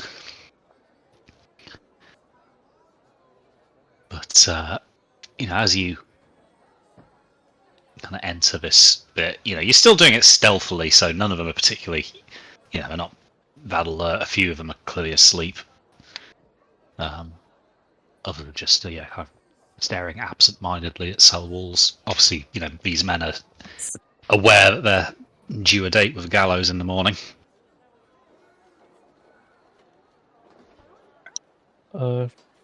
We got to the one with the letter then. Are you Zhang? Probably. I'll start speaking from the pocket and then go, probably best you deal with this one. Yes. Shang, is that you? The man comes to with a bit of a start. He kind of looks up and obviously wasn't expecting to see a plague doctor addressing him. Who the hell are you? The letter said we will figure something out, and we have. We are here. We are friends of Li Mei's. He kind of looks at you with, just shock almost. Like, oh, thank the dragons. I thought that letter was some sort of sick prank. But he's quite quickly on his feet. You can see that, like, obviously, the other prisoners that are awake are also, kind of on their feet. It's like, these are, this is what I was telling you about, lads. The letter. Right. Do you have a plan?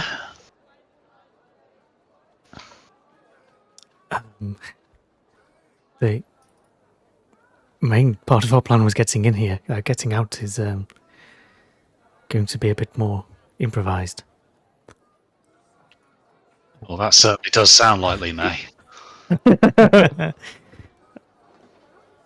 Rude. Well, first things first. Let's get these doors open. I'm assuming these are typical sort of like jail bars with a lock on them somewhere. They're kind of made of iron, but not overly complicated. Well, I'll try and pick the lock on Zhang's cell.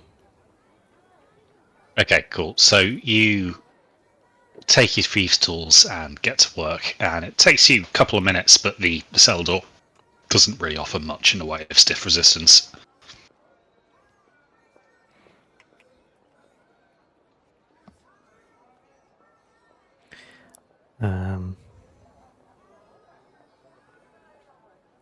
Table talk. Do we have to save them all now because he's like, hey guys, this is the one. I didn't really think about the fact that there would be a whole crew, but yeah, probably. Is Hey, it's more people for the guards to chase that isn't us. Yep. I like it.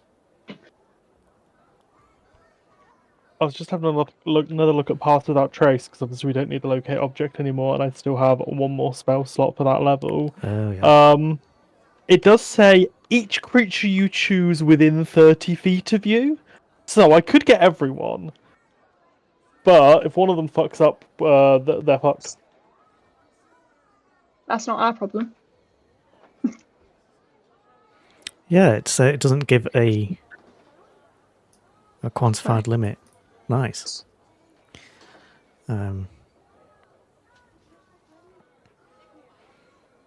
Just the idea of like squeezing like a battalion of soldiers within 30 feet and then just I guess each creature does Stealth need to rate. occupy a 5-foot square, so there would be a limit, but it doesn't sound like the limit would be anywhere near how many people we've got here. Yeah.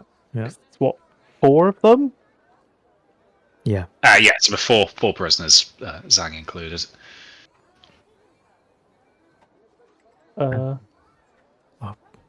While he's picking the lock, I might crawl out up onto his shoulder. Are these all your crew? I'm aware I'm a talking rat, don't get concerned. Are these all your crew, or are these strangers you met here? No, these are my lads. They're little crewmates of mine. If you're rescuing me, then I'd ask you rescue them as well. That's what I was afraid of, but can do. In that case, I'm going to hop down and drop my wild shape. And I'm going to proceed to work on the other locks. Yeah, I'll go sort of stand by the entrance and keep an eye out. Okay, so you guys can get to work freeing the rest of the prisoners. Meanwhile, back up on the path to the fort. Wide-Eye, Elias, the digging is not going great so far. The soil is quite rocky, and like a few daggers and stuff aren't really helping. However, 3 additional fleeters arrive, and they appear to be bringing shovels and pickaxes. However, one amongst them appears to be a mage of sorts. Elias, you notice straight away the spellbook he has, kind of on his belt. But these spades start getting distributed quite quickly, and before too long there are large holes growing around these boulders. But the mage is quite interested in speaking to you guys about this. And interestingly, actually, you point out whilst the guards are fleeters, the mage is actually a half-elf, and he appears to be of imperial origin, judging from his features. Huh. He kind of reaches out his hand to you. Good evening, gentlemen. My name is Davril. I've heard from my friends here that you've heard of buried treasure around here. That's most perplexing. I can't imagine why treasure would be this far out. But perhaps I suppose that's why it's here, hidden away from the rest of the Empire. Yep. Did the rumours speak of anything about this treasure? Anything we could maybe use to help us find it? Was it in a chest or just buried loose?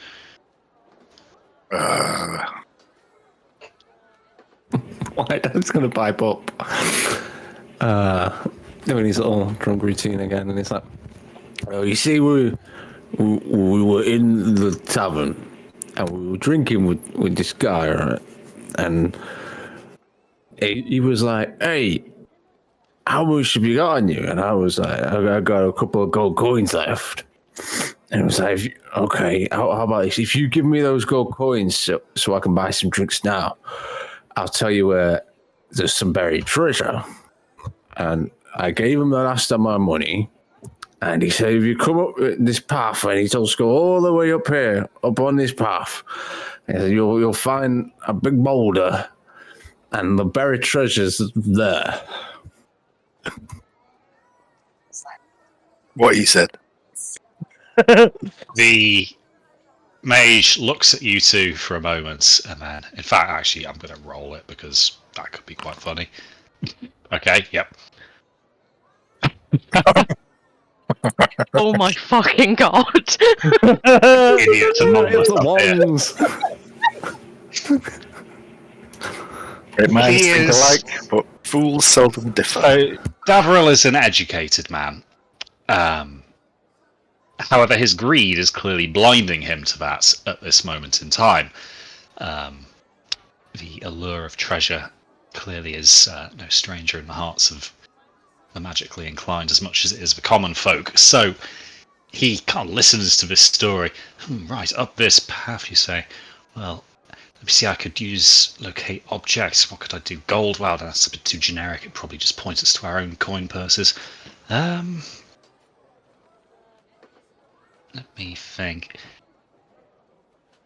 As he's kind of deliberating a little bit there, you hear a loud thunk come from the bottom of one of these holes that is being dug, followed very quickly by shouts of excitement. No. And I'll look at wide eye. Is that the treasure? So, making your way over, you can see that by now these fleeters, once they get some shovels in their hands, they're quite efficient. There are a couple of guys in there in this hole. They've clearly decided to expand the hole in their search. You'd guess they're probably about up to their shoulders already. It's honestly, it's very impressive work. But one of them is very excitedly kind of scraping away with his hands at what appears to be some sort of wooden lidded object. And back to the interior, you guys just about managed to get the last of the prisoners' cells open. So you now have these 4 guys in tow. Erlang, you've obviously dropped your wild shape, so there's now a party of 6 of you.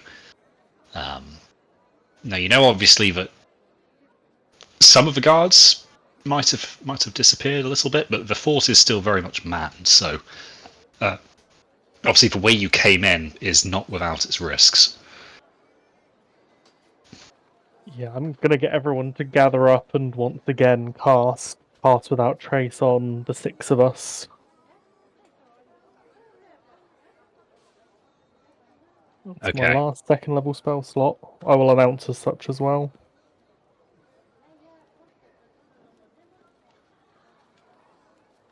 There, everyone stick to Juan. He's proven very good at this kind of thing. Follow his lead. I've given us some magical assistance to smooth over any stumbles, but still, try your best to be quiet. Follow us. We'll try and get everyone out as best we can.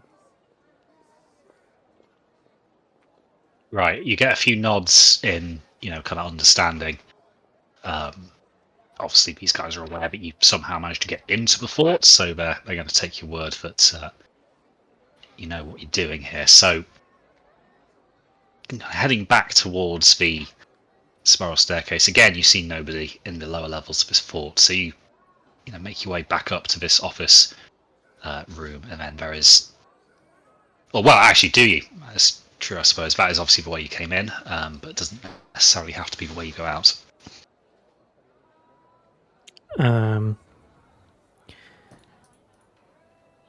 Erlang, do you think we could find a key for the door? We could do.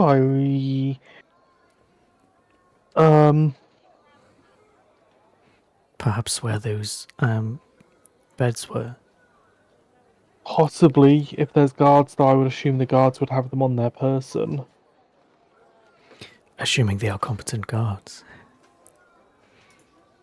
A large fort like this, I would assume they would all be fairly competent. We are in here. Completely unaware of outside events. We are in here. There are holes in their skills. I think that's more down to your successes than their failings.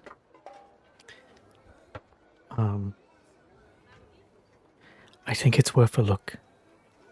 It would be our best way up if we can get into there. I trust your judgment on this. So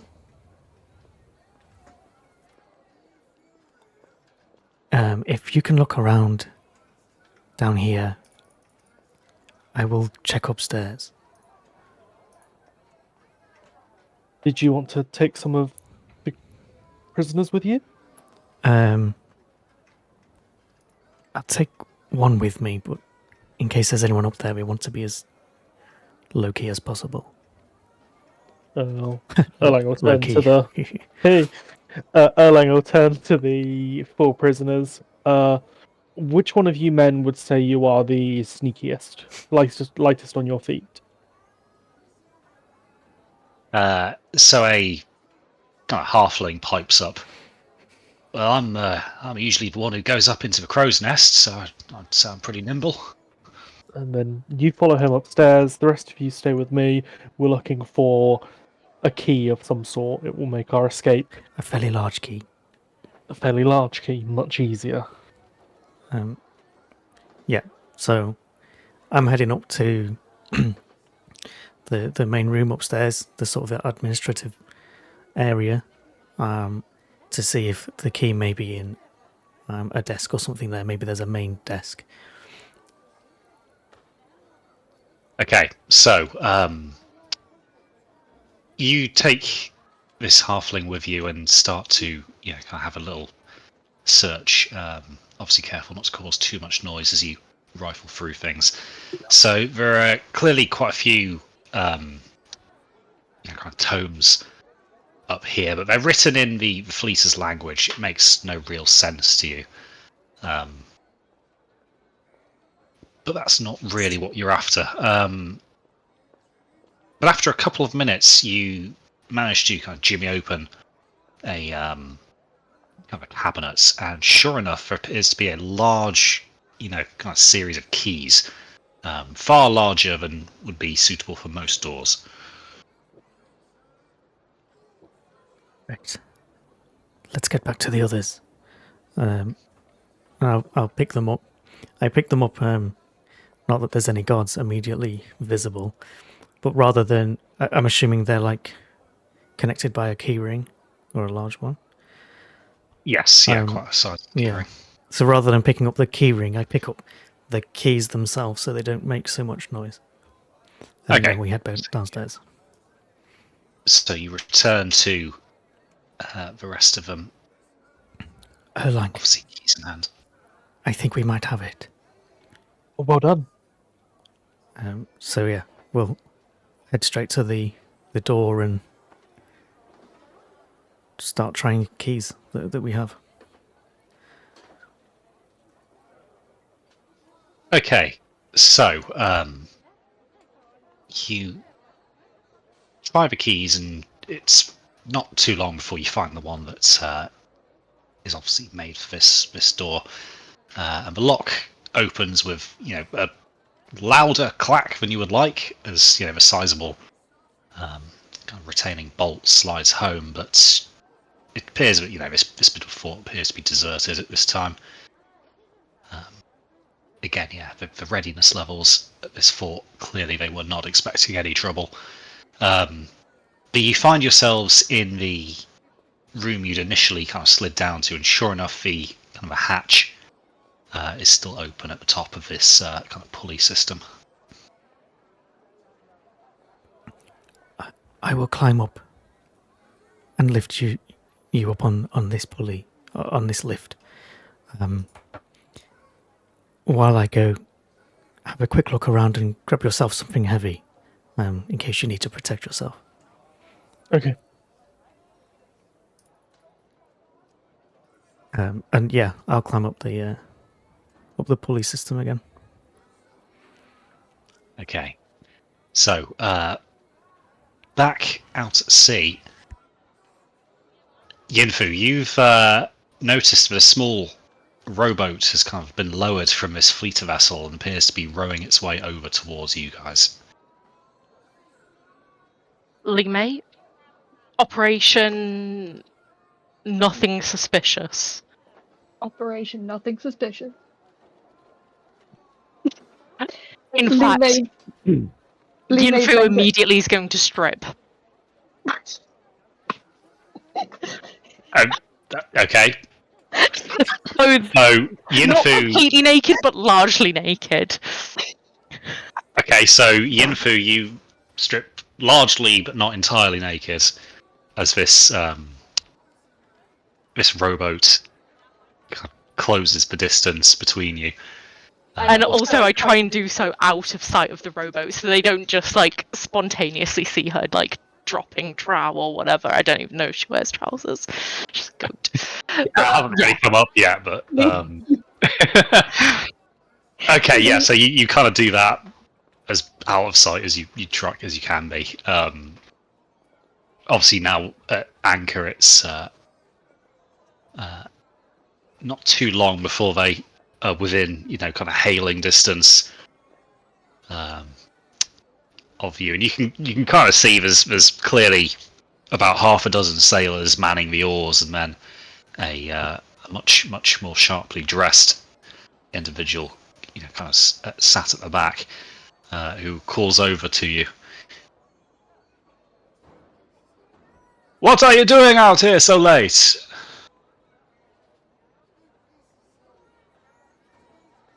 Lee May, were you doing anything while they were coming over as well?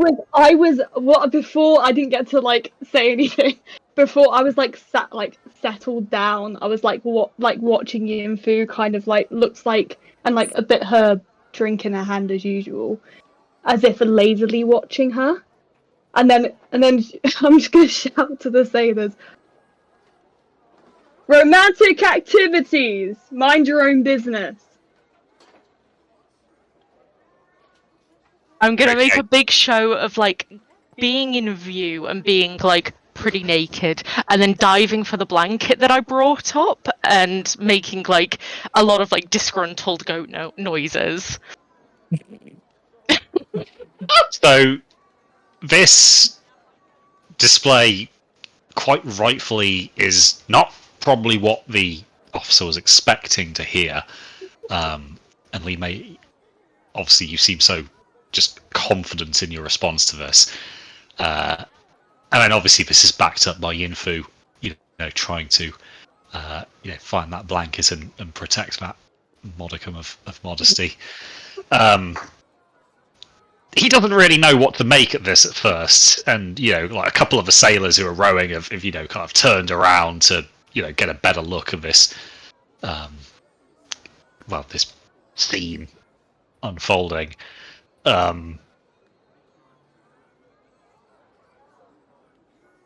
But yeah, eventually he kind of he starts to snap at his men to kind of stop giving stop focusing on you and to kind of focus on manning their oars. Obviously the waves are kind of putting you guys towards the cliff here, and they don't have the luxury of an anchor. I'm gonna like go up to like Lee May and sort of do a little bit of a dramatic cling to her, make a real showing of it. Yeah, Lee May's gonna now like stand up and kind of push Yinfu behind her, but still just like staring the guys down as if to say piss off. Roll me a persuasion. I can't just let this slide like that. You need to roll some dice.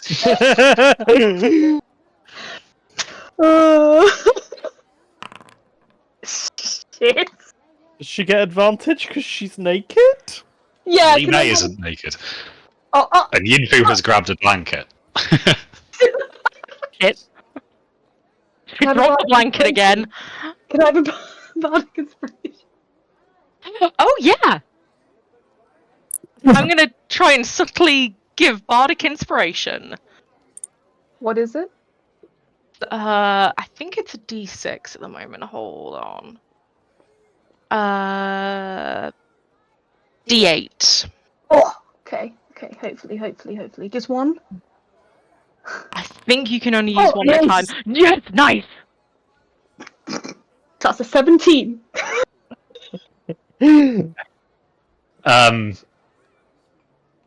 Taken aback slightly by this, disciplining his own men kind of clearly gives him a bit more focus.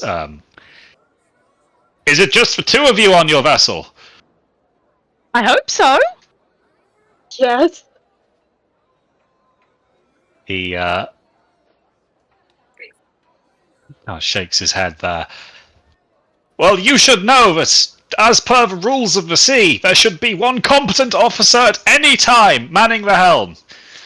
Oh, don't worry, I am competent. Yes, she is.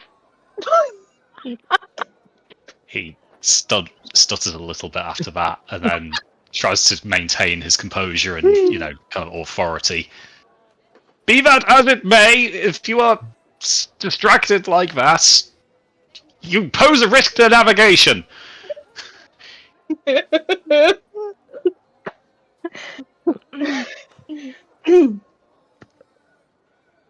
Well, we're anchored. We're near the coast. I see you have none of your navigation lights on. Oh, I'm so sorry. You can put those on, but I wanted her a bit more secluded. Have you no appreciation for backlighting, sir? He's not impressed. I think this whole situation is a little bit uncomfortable for the chap. Good. What is the name of your vessel? Okay.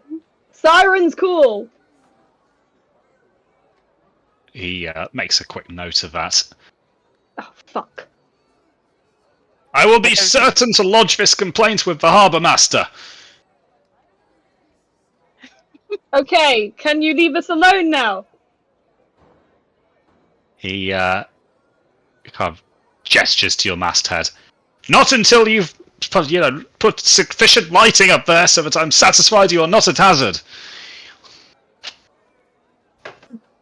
All right, yes, sir. She walks with the info behind. Nudges so hard she goes do it.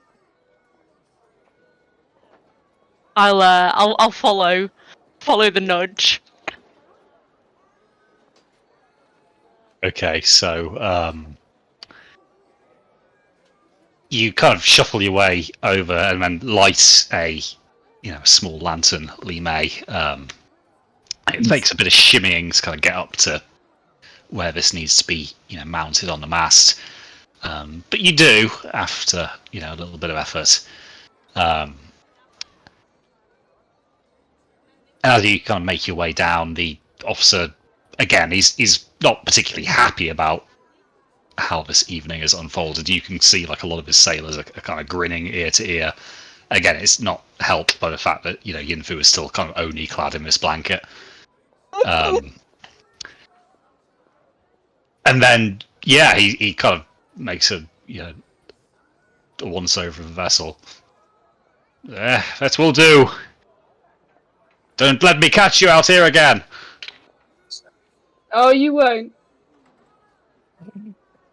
He says something in his own language, and the sailors begrudgingly start to kind of maneuver the vessel back towards the larger fleet of ship. As their boat turns round and it's just the sailors who are rowing facing us, I'm going to give them a little wave. Okay, cool. You give them a little wave. As you wave, do you drop one corner of the blanket? And Yeah, probably.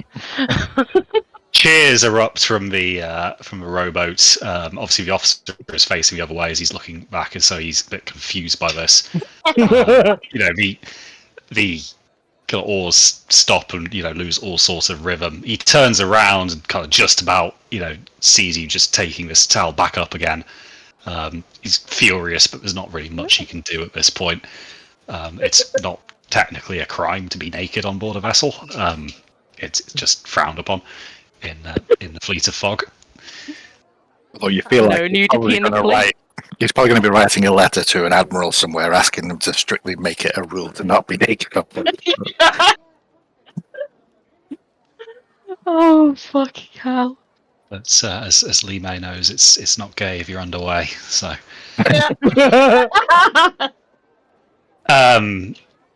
yeah. So eventually he manages to. It takes him a few minutes, but he gets his sailors roughly back under control. And the boat starts to grow a little smaller. And you guys kind of can breathe a sigh of relief, at least for now. Yeah, I'm gonna get dressed again.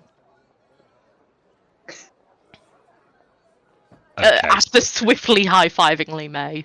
Oh yeah, we're gonna high five. Yeah. Okay, so back on the path, the excitement is reaching a fever pitch now as this this wooden top does in fact appear to be the lid of some sort of chest. And so working with the speed of men possessed, the fleeters have, kind of started to uncover this. And they've kind of pulled it up and out. And you can see from the looks of it, this is quite an old chest. But that works in your favour because the locking mechanism is thoroughly corroded. And with kind of a quick bash from a shovel, it just shears off entirely. I think at this point, Elias is going to be leaning in like really eager to see what's in this. The whole pretense has been dropped. The fleeters are all very excited as well. Oh god, I wonder how much is in there. Oh, we could probably, go home and live like kings. They're actually almost, kind of falling over themselves, trying to be the first one to open it. And sure enough, the chest is duly opened to reveal a dead cat inside, and nothing else.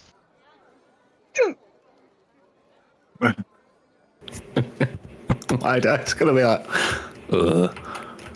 look at Elias for a moment and be like, what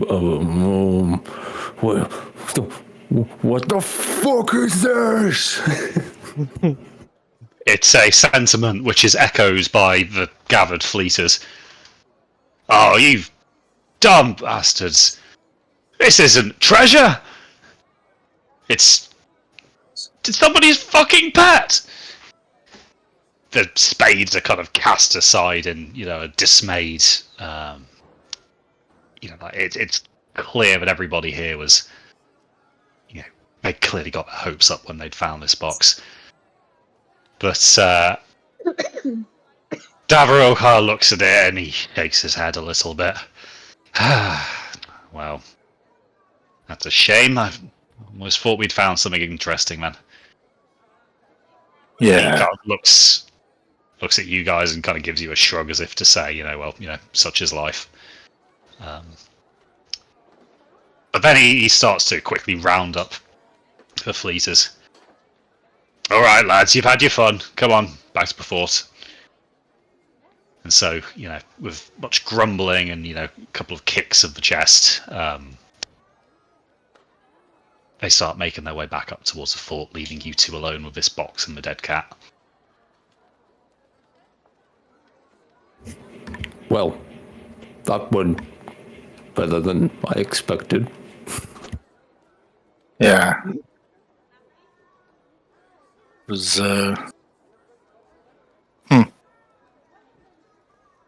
unexpected. Is the box, inscribed with anything, here lies Mr. Fibbles? Oh. If it was at some point, that has long since faded. Okay. There's no features as such. It's not a particularly intricate box. It clearly wasn't particularly expensive. But it kind of leaves you and Wide-Eye perhaps a little confused, but otherwise unmolested as these fleeters start to make their way towards the fort. But you do hope that if Zwan and Erlang are doing anything. They're doing it quickly because they're going to have company very soon. Yeah. And I'll just toss the box back in the hole and then literally just wave my hand and rebury the whole thing using mold earth. Like something that these guys have spent, the last half an hour digging up this thing, and I could just wave my hand and rebury it. Probably could have done it a lot easier. Okay. So at the corner of the forts, so Zwan, you've kind of made your way to the top of this hatch, and from the top here, you could operate this pulley system, which would presumably be quite good at lifting people up, if they didn't fancy or weren't able to make the climb themselves. That was the plan. I'm going to...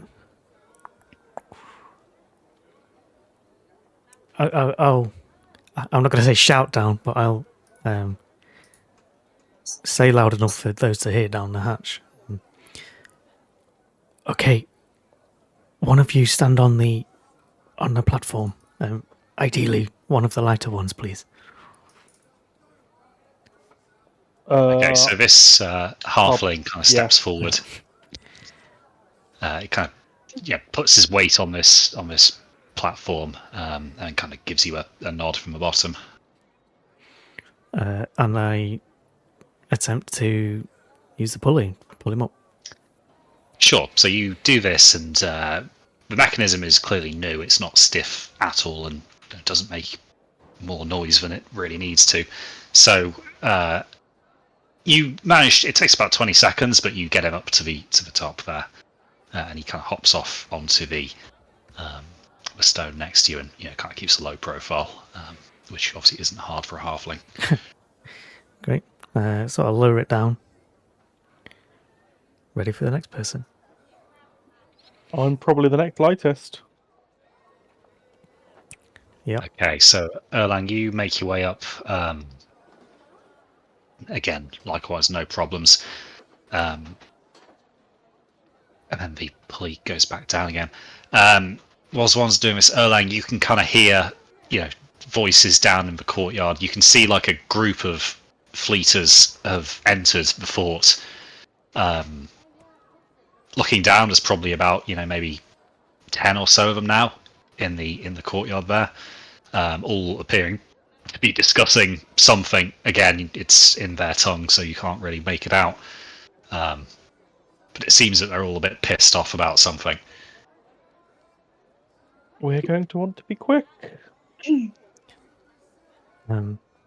Is this pulley set up in a way that Erlang could help me? Well, I mean, yeah, you could both kind of heave on the rope. It would speed things up a little. I might need your help with the rest of them. Yeah, absolutely. Yep. So lower it down for the next one. Okay, cool. So you guys keep working like this, and before long, all four of the prisoners are up here with you. Looking out now, you can see that the siren's call is a little bit closer to the fort, but you can also see that there's now a lantern lit at the masthead. You wonder what that could be about. I don't know ships. What does that mean? I hadn't seen ships until I Okay. saw the siren's call, so you luckily- know more than I. Luckily, we have someone with us who is captain ships. Yep. So yeah, Zhang obviously sees this. Well, it's nothing to worry about. It's not out of the ordinary to light a vessel up at night, but if you're trying to stay hidden, you're doing a pretty shit job. Let's hope May has a reason. To see Yinfu better. So Oh. Wait. Yeah, so that's perhaps a confusing story to tell everybody later, but yeah, for now at least you know that the vessel is there as planned. However, you can also see that the guard that is on the kind of southwestern diamond has noticed that the ship is down there and appears to be kind of looking at it with curiosity at first. He probably saw the whole thing unfold, maybe without knowing any of the details. Yeah.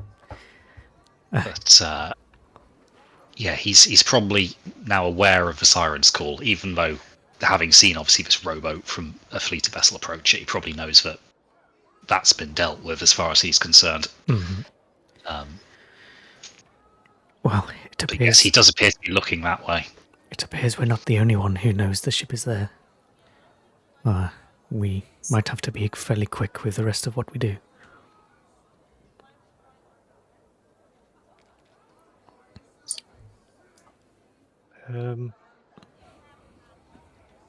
I've got some ideas, none of them particularly pleasant. It's a shame we don't have Elias with his featherfall. Yes, and speaking of Elias, him and Wide-Eye need to get to the ship too. Can we see Lynn flying around? Elias, where have you had Lynn flying around for all this time? Well, yeah, I should have said that at the start. The idea was to keep her up near the top of the wall somewhere, like, so that she could come and warn me if, like, sounds of battle were heard or something like that. So she'd be up there somewhere. Okay, cool. Yeah, so you can kind of see Lynn is flittering about. No obvious signs that anything is particularly wrong. Mm-hmm. Yeah, I was just trying to wave subtly at Lynn to get her attention, but not sure how much she's looking for us. Well, I would have given her instructions to, keep an eye out for you guys and assist if possible. Yeah. I assume that she's beyond 100 feet anyway, so I can't directly interact with her. Okay, yeah. Yeah, so I was sort of trying just to go back to Elias. Tell him we're out. I don't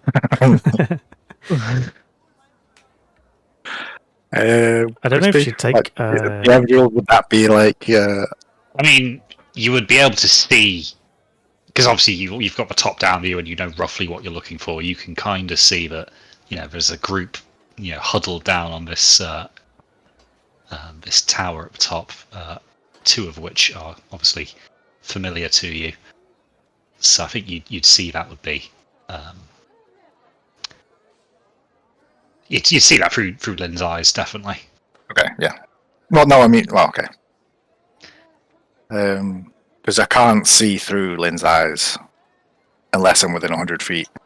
Oh, right, I see. I get what you're... But the point is, like, she would follow instructions. So, like, if Rich is trying to signal to the owl to go and get me, like, I don't know if she would understand that or not. I don't know how advanced the intelligence is of a familiar. Like... Well, I think, that would probably fall under the instructions of, should something happen... Okay, yeah, fair enough. Yeah. That's fair. Okay, then in that case, Lynn will fly low enough to be in communication range with me and let me know. Okay. Wide-Eye, roll me a perception, please.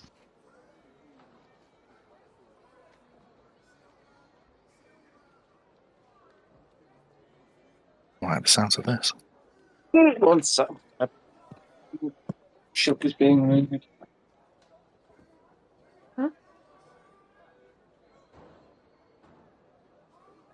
Is Jason actually fighting me? Come back in. 1 sec.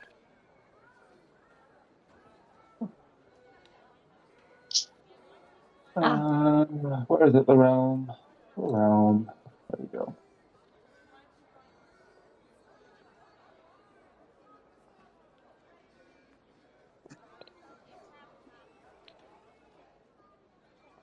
Hey, let me click on stuff again. Okay, what do you say? Perception? Yes, please.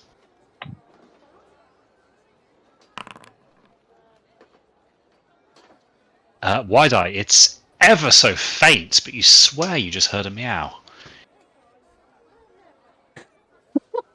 Oh God.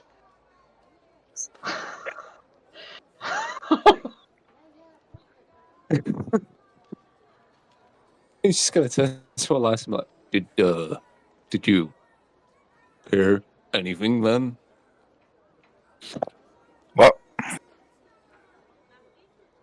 Like Elias will look around to make sure the guards aren't coming back. Like, what do you mean? Oh, nothing. No, nothing. It doesn't matter. What was it? Come on. Is there someone coming? I swear I could have heard a cat. Elias will just look at him for a minute, like, there's a dead cat buried in a box. But you know what? Wide-Eye's gonna like get down towards the ground and put his ear where the box was buried. Yeah, roll me enough perception, please.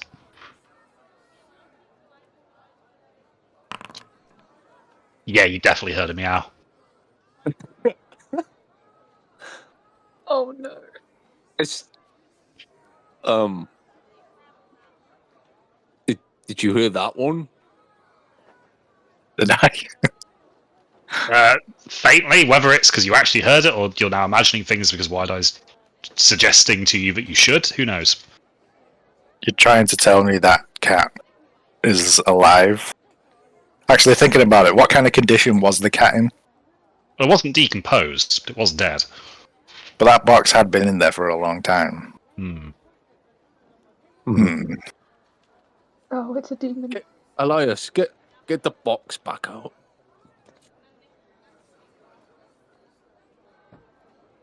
Yeah, we're talking about a potential undead cat here. I don't.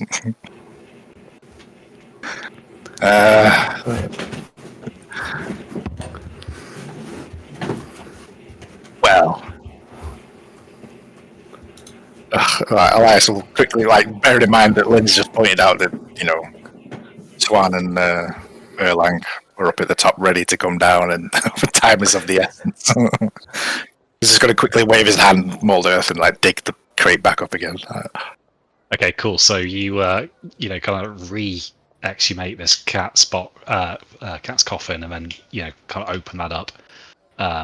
Wide-Eye, you take a look inside, and there is a dead cat in the box. Oh, for fuck's sake. He's gonna poke it a little bit. It appears not to react to this.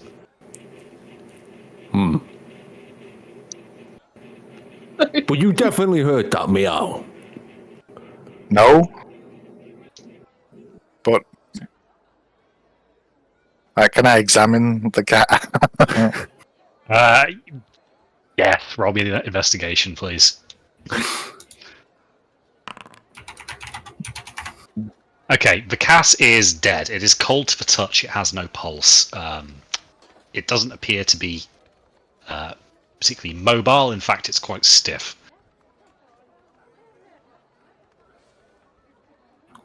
Look. Why not? We really don't have time for this.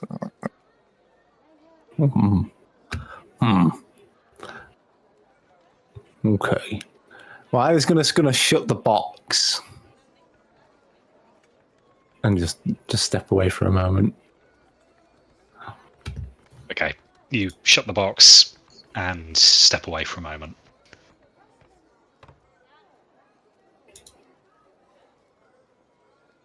Roll me perception, please.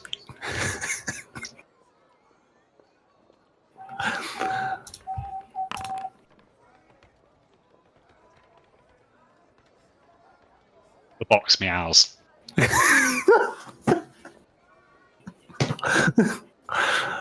Right, there's definitely something going on with this cat. He's gonna pick up the box and he's been like, "We'll investigate back on the ship." Okay, so you pick up this box, dead cat and all,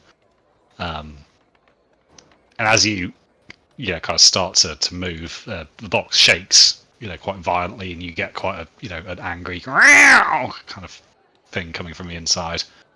Do I hear it at this point? Yes, you do. He's gonna turn to him and be like just point at the box with a face of like, see? Yeah. I'm still of two minds about it, though. Maybe we should either bury it or burn it. Well, we didn't do that to Juan. Why would we do it to the cat? Okay. Okay, but if anything happens, it's your fault. It's like, if anything happens, I'll throw it off the ship myself. Good enough. Right, and then I'll rush over to the beach where maybe there might be some people climbing down any second now. Because when we watched them going up, I guess we did watch them. Did we see them go like around the corner, kind of thing, out of sight? Yeah, you would have seen them kind of go over to that section of the wall out of sight. Yeah. So if they're coming down the same way, then I might not be able to see them. Or yeah, Okay. you from where you kind of stood, you're stood there, you wouldn't see the wall, which is kind of immediately out to the seaward side of it. Okay, I'm going to send Lynn back up with the instructions to try and indicate to them that they need to come around the wall. I wanted to hop and scratch and point her head towards the other side. Okay, so you guys do that. So back on the wall, I'm guessing now you guys are very much focused on how to get out of this fort before something is discovered to be amiss. Yes. Yep.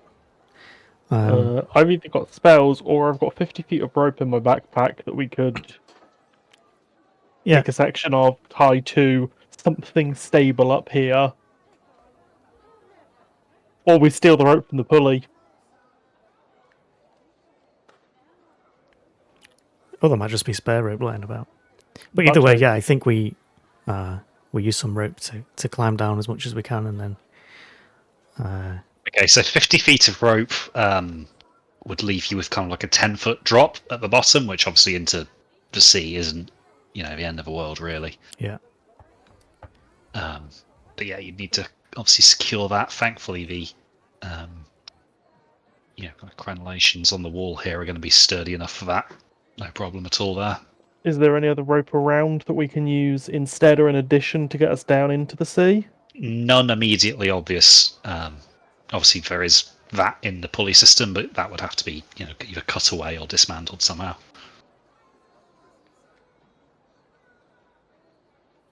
Have you got any rope on you? Can I add something as well? At this point, I'll flash off a burning hands as well as a signal to the ship. Right, okay, so kind of like into the air. It's kind of yeah. Well, not too high, but into the yeah, it's going to be visible no matter what. But that's the only kind of visual signal I can think of, other than sending Lynn. But it's a bit far away to fly all the way. Right, okay, so as you guys kind of get down to this beach, Elias, you fire off a kind of burning hands into the air. Yinfu, Li Mei, you spot this obviously from out your kind of vantage point on the siren's call. You hadn't necessarily agreed on a signal beforehand, but this is probably that's a fairly clear marker that's is a deliberate act. So it's probably safe to assume that is one of your companions signaling to you. Okay, how close are we to the beach where we are? Well, you're still a couple of 100 meters out to sea here. Okay. So you've obviously got the fort itself at the top of these cliffs, and then this beach, which is kind of a little further to the west of the fort. We should have got a rowboat. Is there not a rowboat on the ship? Like a No, lifeboat it's kind of not situation? it is not a big boat at all. How rough are the waves? How is the sea? Is They're it not. fairly- It's not particularly bad.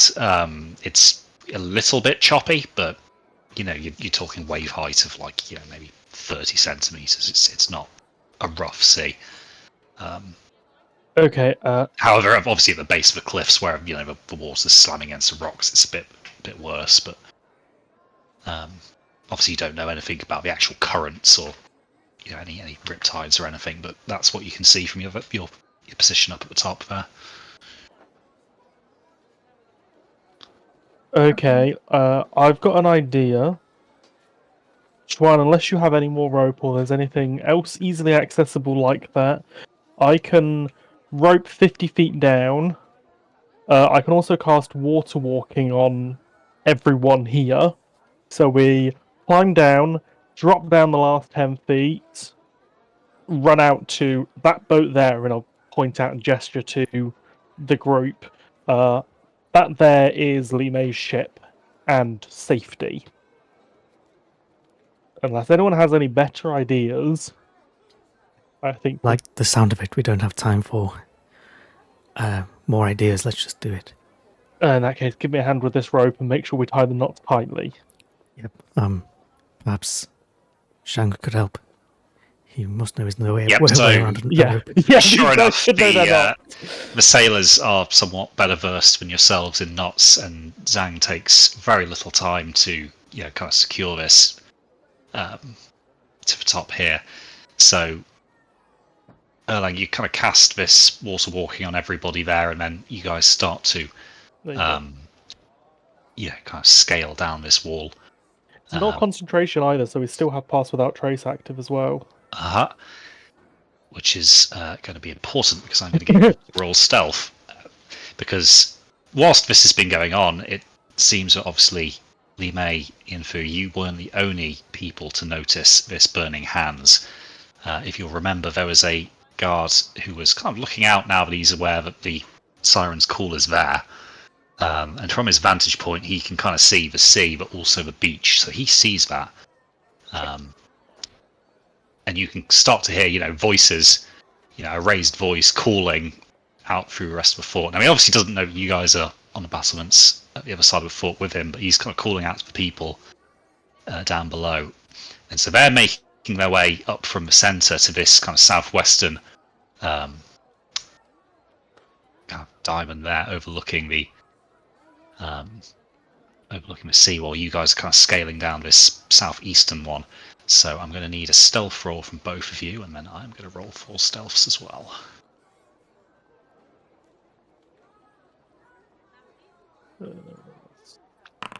Remember, +10. Yeah! Yeah! Okay, so that's fine from you. Let's see how the others do.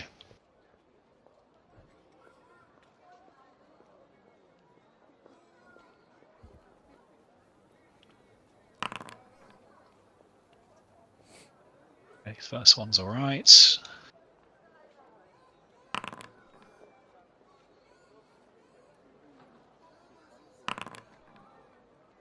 Oh wait, oh no, that actually needs to be a roll, doesn't it? Never mind. just 12. Rolling pretty poorly, so it's a very, very good job you have It cast is, that. isn't it? Oh, wow. There we go. Okay, there you go. So, in your haste, perhaps it could have been a bit quieter, but you guys get down without drawing any, obvious attention to yourselves, and start to, kind of run across the, the kind of darkened surface of the ocean towards this siren's call, a little bit further out to sea. So, Li Mei, Yinfu, you kind of have to wait a little bit. Obviously, the signal has gone up, but what that actually means isn't abundantly clear, perhaps. But after a while, you start to see a number of figures, kind of sprinting across the ocean towards you. Right. Yinfu, grab the anchor. We got to get moving. Yep, all hands on deck. Okay, Oh. so And put that You lantern stop. out, will you? I will prioritise putting the lantern out. Okay, so the lantern is duly extinguished, which I suppose we've already established that Yinfu has gotten dressed at this point, haven't we? Yeah. Okay, good. So that makes it slightly easier as you're not trying to hold a towel around yourself as you do that. So you get that extinguished and then start to heave up the anchor. As these figures start to pile into the the ship there. So first, obviously, Zwan is the quickest of the bunch. He's in first, but the rest of the prisoners make it on board, and you kind of recognise Zhang quite easily, Li Mei, and he kind of runs over and as he hauls himself into the vessel, he kind of catches a glimpse of you. Aren't you sight for sore eyes? He kind of makes his way to you and gives you a big bear hug. I thought I'd be doing the old gallows jig in the morning, but well, it seems that you've saved me that bit of trouble. Yeah, well, if we get caught and you die at sea, we need to get going. And she firmly pats on his back and just goes, "We need to get our other friends." Oh, right, yeah, okay, yeah, sure. He kind of helps, the halfling who's having a bit of trouble kind of getting over the the side of the ship. It's not a big ship, the Siren's Call. The freeboard isn't that high, but he's only a halfling. As Erling is also quite short, so probably appreciates a bit of a hand as well. However, as the the last prisoner is hauled in, a kind of bright flash erupts at the top of the cliff, followed by a splash of water very close to the vessel, and then a loud boom starts to kind of roll across the sea. It seems that extinguishing this light and having these 6 people run onto the ship clearly has triggered some suspicions up in the fort. So, Wide-Eye, Elias, you also hear this, this kind of boom, and you actually see the flash from the top of these battlements. It doesn't appear that anyone's firing at you just yet, but it seems that the Siren's Call is now clearly arousing some suspicion. How far away are we from the beach? From the beach, you're probably about half a kilometre. Okay.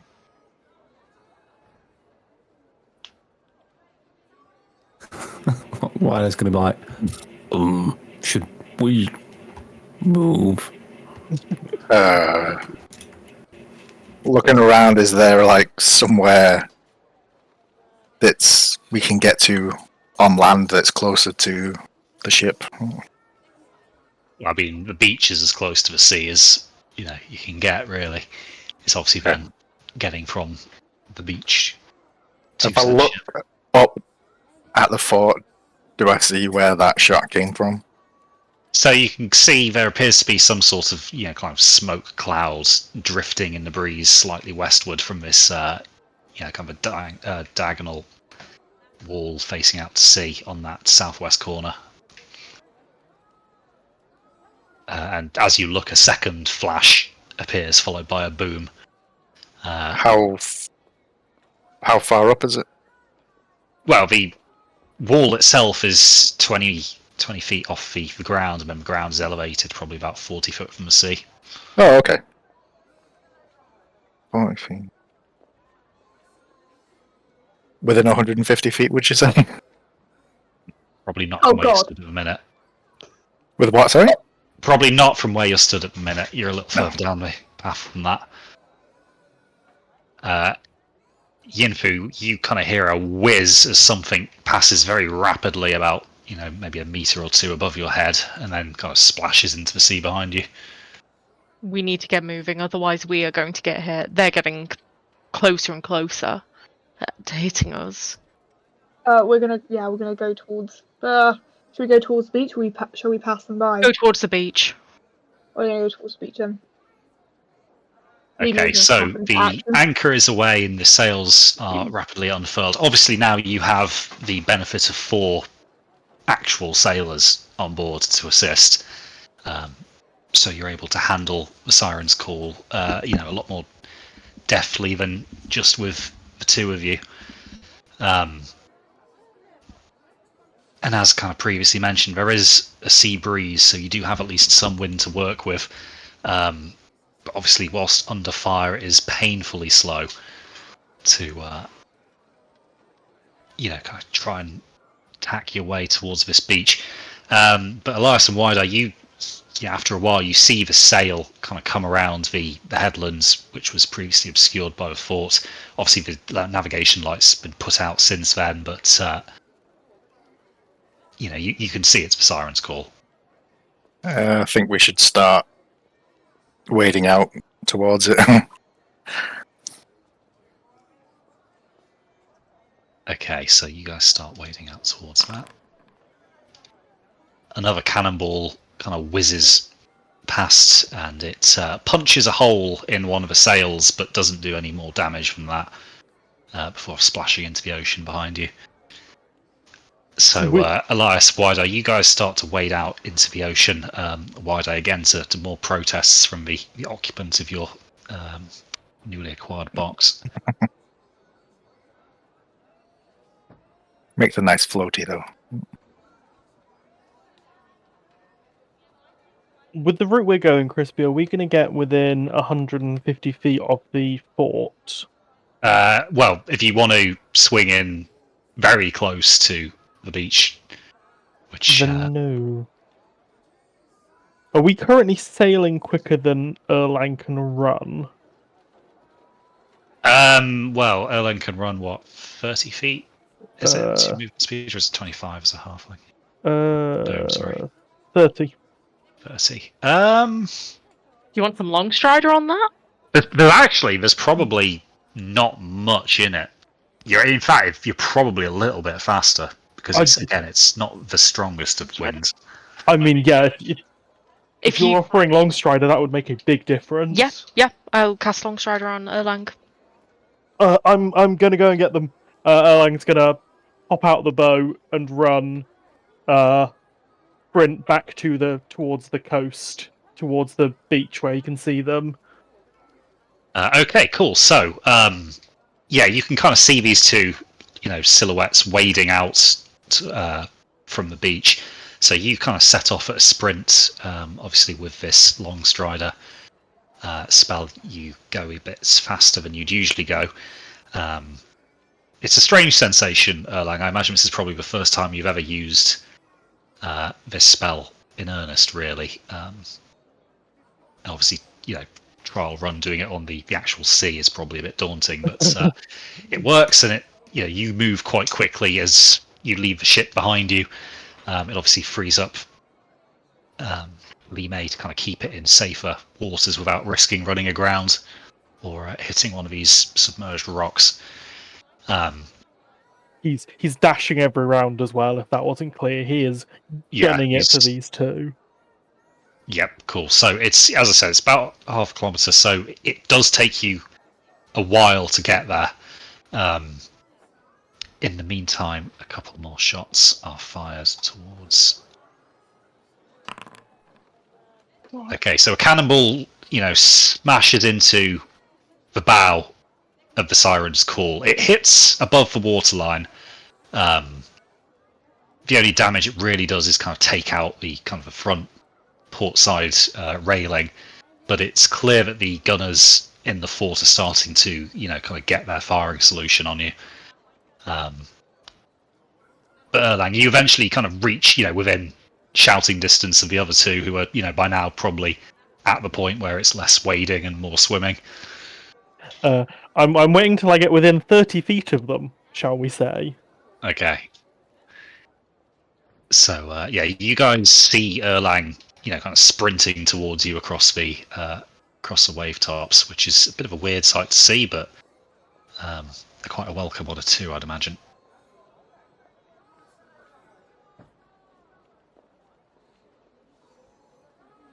Right as I get within range, then I'm going to recast Water Walk, targeting the three of us. And basically sort of collapse, like bent over, gasping. Ship, that way! Walk, water, carry, please! Yeah, it's going to turn to Elias and be like, oh, I've got the box. I Need a mean, box. what is it is a fairly big box. Don't put me in the box with the cat. Which is lighter, the box or Erlang? I mean, probably the box, but only just. Yeah.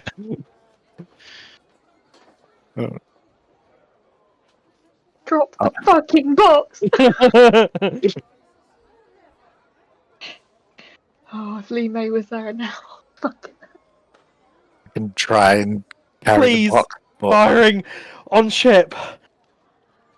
Need to move. Another flash and a loud bang is heard from the thought to hammer home this point. Oof! Ken. Oh! Okay, so Lee May, you watch in horror as a cannonball. In fact, from the looks of it, well, I mean, you wouldn't obviously know this, but it appears to be chain shot, and this just scythes through the kind of upper third of the mast, just shearing it off. You'll keep most of your sailing ability, but it's going to really, really hamper how fast you can go, as it's kind of dangling there, and it's going to make navigating harder. But yeah, you need to get moving pretty sharpish. They've clearly got you locked in now. all right, I'll grab I see that one arm happen? under Erlang. Why'd I grab the other arm, and then we'll between the two of us, we can just drag him along. Might be. Hmm. Would it be possible to fix the mast with mending? I will have to have a look at Mending's exact wording. I think it's. I think there is a Is it size. 5 foot hole? Let me quickly find out the Rings a bell. exact 5 foot hole. dimensions Yeah. of No bigger than the mast of a ship. There's a Such as single a break broken tear and chain object. link, 2 halves of a broken key, Ah. torn cloak. As long no- as the break or tear is no larger than 1 foot in any dimension. Thankfully for you, Yinfu, this is not a very big ship, and as such, the mast is definitely not a foot in diameter. Beautiful. You're probably looking at maybe like 9 inches, perhaps, and that would be at the base of the mast. So yeah, I would say that would work in this case. Using the ring of mending, I'm going to mend the mast. Okay, so as the others are starting to panic, obviously sailors know that to lose your mast in a sailing ship in battle is not a very good thing. You kind of remember that you have this ring, and sure enough, you use it to good effect, and the mast kind of almost looks like time itself is rewinding as this mast kind of raises itself back up to the upright position, and the 2 halves of the wooden pole kind of knit themselves back together. So Alime is just gonna shout, "I want to kiss you, Yinfu," while quickly turning the ship around.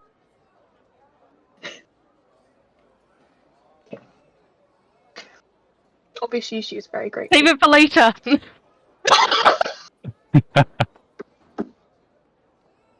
Yes, we've been through this already.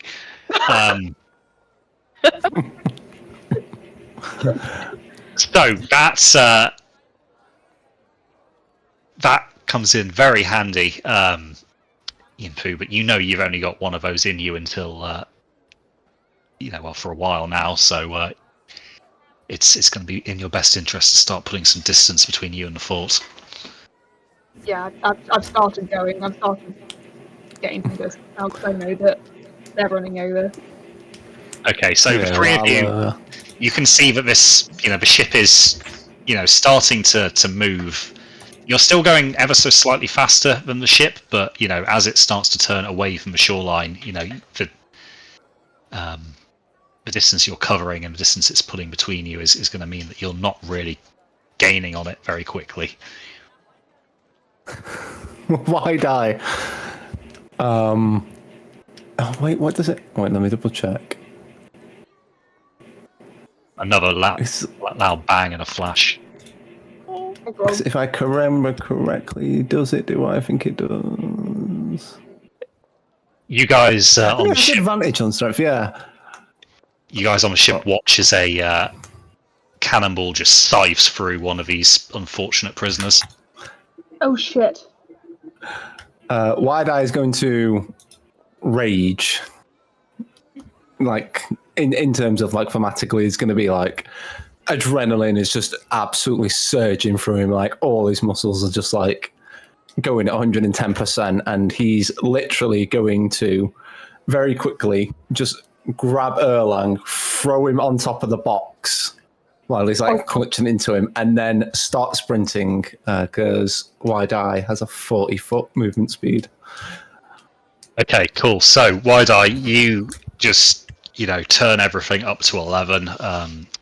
Consequences of muscle strain be damned. Erlang, you find yourself hoisted onto this box which appears to be meowing, and At this point, he doesn't question it. You start to be just ferried back to this ship at quite a reasonable pace. Now, obviously, Elias, this frees you up from the strain of having to attempt to half drag Erlang as well, so you can kind of get some good sprinting done. Obviously, not quite as fast as Wide Eye, but fast enough that you'll gain on the siren's call. Okay, so as this has obviously been going on for a while now, the fort has fired off quite a few shots, and you can see that activity appears to be happening on some of these fleeter ships. Lime. And you can see that most of the larger ones, kind of lights are starting to appear on deck. They don't appear to be making any effort to heave up the anchor as such, but a kind of smaller fleeter vessel, probably maybe about half the size of the larger ones, that has just started to belch some thick black smoke out of its funnels. You imagine that's probably not going to be a good thing for you. But it'll probably take a while to get going. We need to get going. We need to. Well, I'm already going. We're already going, but that's what we're getting. Yeah, we're sailing away from. So, where are we now on the map? Crispy, are we? Where's the fort? Is it on this little edge bit here? So yeah, you guys are on. It's not particularly clear on this bit, but like say you're like on this little outcrop of land. This bit, okay. Yeah. Yeah, okay. Then so you guys currently are like in this little bay here as you come down there. So okay. you'll be needing to head, presumably east to clear, because the anchorage is kind of between these two islands, so you'll have to go east to avoid that. Yeah, that's what we're doing. Which obviously means out into the open ocean, but I'm gonna have to deal with it. Rock and hard place at the minute. Yeah. Cool. Yeah, do that. Right. Okay. Cool. So, yeah, you guys just put as much effort as you can into sprinting, and eventually, you guys make it back onto the vessel. You're hauled in very quickly by, your companions here, and so, Lime, you obviously now don't need to hold anything back. Everybody's on board, so you kind of give the order to unfurl the main mast as full as it can. Just as another parting shot from the fort splashes harmlessly into the water alongside the vessel. But yeah, you can kind of see that smaller fleet of vessel is now starting to describe a lazy arc as it starts to turn towards you. It clearly isn't quite up to full steam just yet, but doesn't mean you need to wait for it. No, we are not waiting for it. We're going as fast as possible. Elias, do you have any wind magic? Anybody have any wind magic to help? I don't have any wind magic with my current spell slots, but I will pop a fog cloud behind us to try and disrupt where they can see us. Would Thunder Wave count? No! Just push people off the ship. Thankfully, Unless everyone you're- other than you two can still walk on water for the next hour, so inconsiderate rather than life-threatening. It's not the first time I've been told that. I mean, you could jump, go up to the mast, jump in the air, use it, and then but I don't know if that would actually work or if it would just fuck Think the mast. So that's also going to draw attention to us and make it easier for us to be hit. yeah, no, I'm going to just not help here. I think that's the best way to help. It seems like you have a pretty loose grasp on physics, really. That if Yeah. what more likely would happen is you would leap into the air, fire it, and then you would zoom off backwards at about 20 miles an hour. Yinfu does have 9 intelligence. She's not Okay. smart. Personally, I probably have about the same as well. So, that's what we're working with.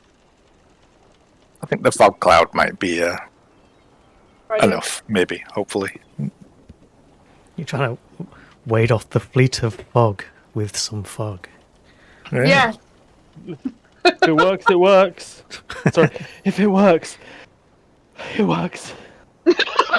He's fucking out of breath. He's just sprinted 1/2 kilometre and he's tiny. Oh, bless him. Remember, he's 3'3". 1/2 kilometre's really fucking far. Yes, okay, so this fog does have the benefit of obviously obscuring the view of the fleet gunners on the top of the fortress battlements. And so they do fire a few more shots, and actually, interestingly enough, you see kind of these shots as they arc down towards you, they appear to be glowing. A kind of a dull orange, and a couple that land close enough, they sizzle as they enter the ocean, but none of them actually hit. That's what And- the cause we saw was for. You do also have the benefit of this is now going to make pursuit by the other vessel a little bit harder, of course, as they will lose sight of you quite quickly. But this is perhaps a little less pressing right now. But Lima, you and your newly reacquired crew are pretty much dab hands at sailing, so you manage to coax as much speed as you can from the siren's call as you start to kind of head out towards open waters a little bit, and before too long you're out of the effective range of these the guns on top of the balls, and they kind of fall silent, leaving you with a bit of breathing room. What direction are we headed? East. Away. We need East. to head east. East at the moment. And then we'll need to head north when we've made a bit of space between us and them. Towards Taijao. So we're going Okay. this way, and then we're going this way at the moment, and then I'll go up, and then we'll go to Taizawa. Because we wanted to go to Luan, didn't we, at some point? Yeah, but I just mean, since we're being chased, maybe... Yeah, we'll figure it out. It might be now better to go back on land, but we'll see how this goes. We're being chased on every single form of transportation. Oh well, that's fine. Hey, we're pirates now, I guess. Oh, you guys are definitely pirates. Sorry, Erlang. It's just how my life is going at this point. Hey, at least we're pretty good at this. It's been an eventful couple of days for Erlang. Poor dude. Frank was a fish, not a fish. Have they been lying to him? You know. All Had right. to He's met a betray vampire. the High And a Druid. vampire. Yeah. Broken Great. 4 people out of prison. Yeah, broken puppy out of prison.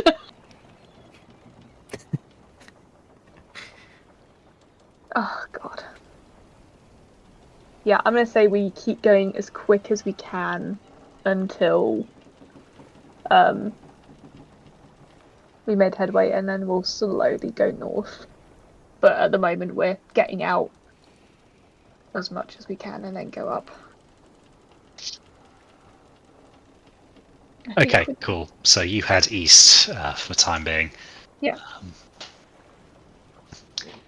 Right, Wide-Eye, you've set down the box on the deck and it is still meowing at you in protest. Clearly hasn't appreciated being jostled about so much. He'll open the box again. Sure, so you open the box and the cat is bare and it's still dead. Oh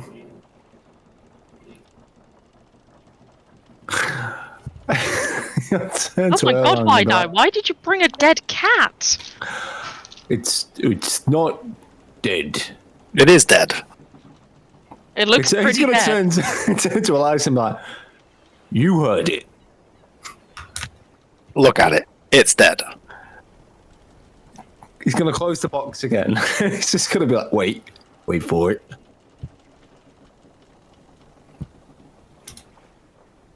You guys gather around the box for a while and nothing happens. He'll pick up the box and be like, don't you do this to me now. Right, okay. You just picking up the box, you shaking it, what are you doing? Yeah, I'll pick up the box, give it a little shake and be like, don't you do this. Okay, so as Wide-Eye shakes the box, the rest of you kind of hear again like a quite a pissed off kind of from inside. See, I knew it. Open the box, Wide-Eye. He'll open the box again. So you open the box and there's a dead cat inside it. I'm gonna go. He's so confused. He's like, I just don't understand. I'm gonna go rummaging in my bag and pull out like a bit of meat or dried meat or something, and drop it inside the box, and then close the lid. Then right, let's just leave it for a bit. What, and if the piece of meat's gone, then it's alive, but it's also dead? Well, we'll figure that out, won't we? Jesus. I don't know, maybe we wait half an hour or something as we're just sailing away. Bide the time. Okay, cool. So, like all good sailors, very quickly there is a sweepstake going around on whether this meat will be gone by the time it's opened, and eventually, some of these guys are betting, quite big money on the outcome of this. Of course, this is all in promissory notes because I was going to say, yeah, cash on them at this point in time, but that doesn't. They're not letting that get in the way of their ability to gamble, like all good pirates. So, Lee May, you keep the Siren's Call headed east, and as you draw clear of Anking and the continental shelf, the sea starts to get noticeably choppier. Now, obviously, your main mast is back intact, so that helps you kind of keep it on course, but you are now missing a good chunk of the bow, which means that you're kind of shipping water worryingly quickly as these waves start to get a bit bigger. Obviously, Yinfu's kind of used her one charge of battle carpentry until the next long rest. Alright, guys.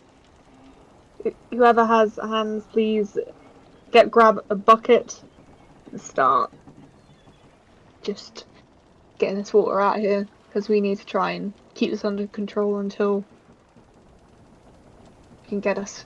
Well, How further north. many buckets do we have on board? How many buckets do we have?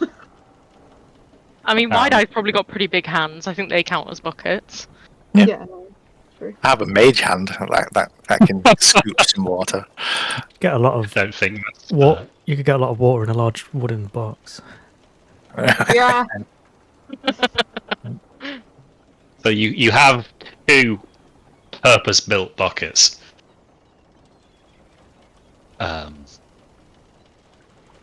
Although how long that's going to keep up Oh my god. while that bow is damaged like this, who knows? Again, the shot fortunately passed above the waterline, but again, as the seas get choppier, you're going to be, taking on more water as the bow plunges into the waves. Yep. I mean, do we have like spare planks on board that we can nail into place to try and patch it up for now? There's a couple, but not masses. It's not a huge ship. It won't have that many stores on board.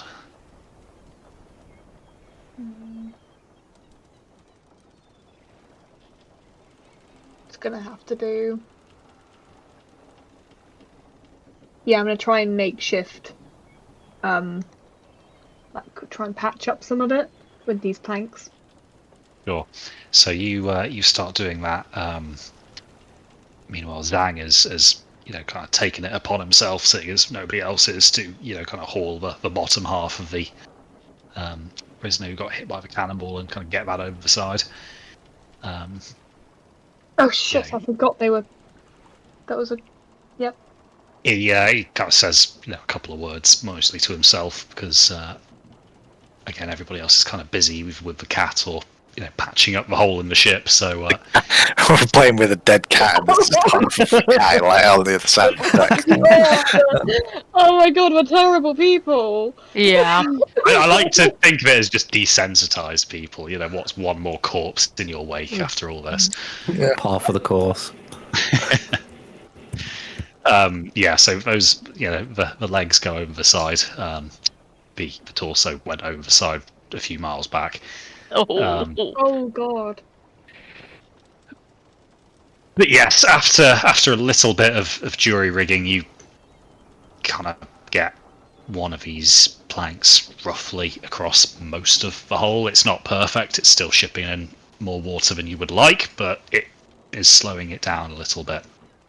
Enough that the buckets should hopefully help keep you guys afloat. But that's probably going to be something you'll need to be vigilant about.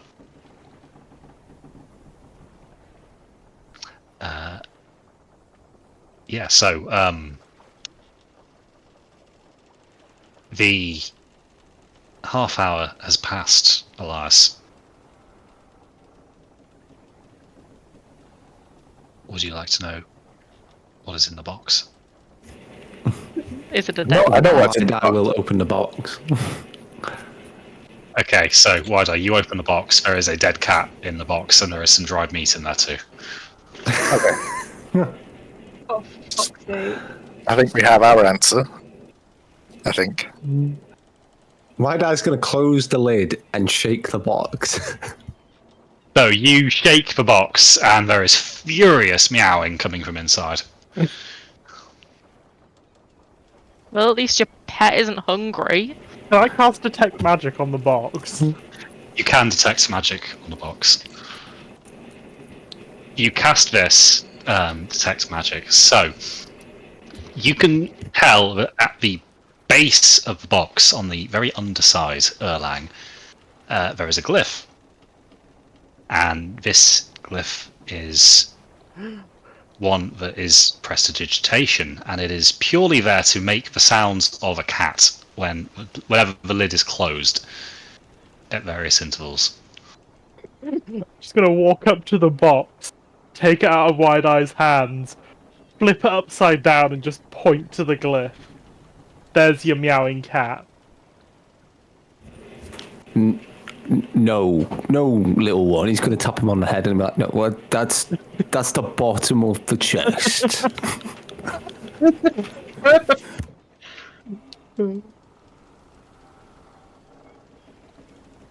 I give up. I'm going for a nap. He'll pick the box up and be like, it's so strange. It's like the cat is alive until it is observed. And then it is dead. It's like the cat is both alive and dead.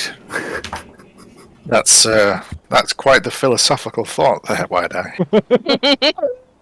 I don't get it. Explain it to me. Why, what you have a brainwave? What if this could also be true for things that are very, very small? In fact, it's too small to be observed by the naked eye. What could that possibly mean for our understanding of the world? Wide Eye's going to go and start taking notes. Oh Jotting down his ideas.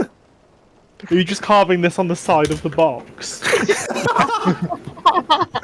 Carving it into the boat. Good luck with Lee May if you are. Like people are fixing things either side of you, and you're there with a knife just scratching your musings into it. Jesus.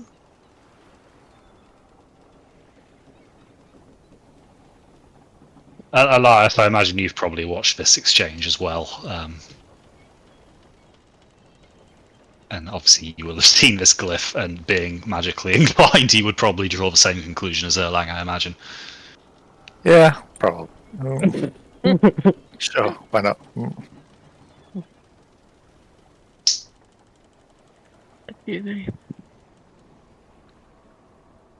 Right, okay, so, Lee May, you keep the Siren's Call headed east for the next couple of hours. You've never been this far out to sea, I should probably point out. You know, not many people from the Empire have and made it back to tell the tale. It's not exactly, you know, worth anybody's time because, you know, as far as anybody can remember, any explorers who have headed east, they've never made it back. So you keep going east for a couple of hours, but obviously hesitant to go too much further. You start to turn north as soon as, you know, you lose sight of you know, land behind you. Yeah, I would do that. Yeah. So the only sign of pursuit you can see is like, you know, a kind of a rising column of black smoke behind you, but it appears to be, you know, passing south of you. Obviously, being a small vessel, the curvature of the Earth here has that to your advantage, and you know you managed to avoid detection. Obviously, leaving no smoke trails of your own. So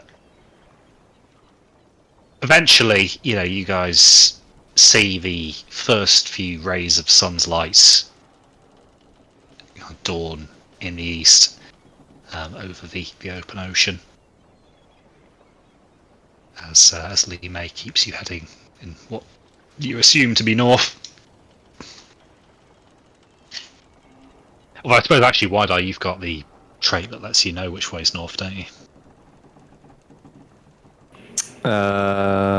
Does the Wanderer perk do that actually? I No, just let me get remember anywhere. Or is it just anywhere you've been? It might be Havel I'm getting confused with. You could do that. Wanderer. Excellent memory for maps and geography. You can always recall general layout of terrain, settlements, and other features around you, and can always find food, fresh water for yourself and up to 5 other creatures. No. Okay, cool. In which case, 2014 version of Keen Mind that allowed you to know where North was. right. In that case, then Key mind, yeah. you are heading in what you assume to be north. Although how accurate that might be,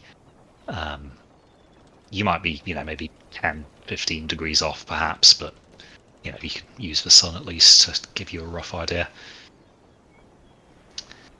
So you keep sailing until ahead of you and slightly off your starboard bow you can see another rising column of smoke.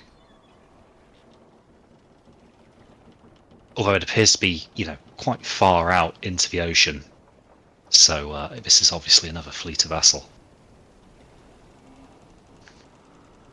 I wonder what that communication is like?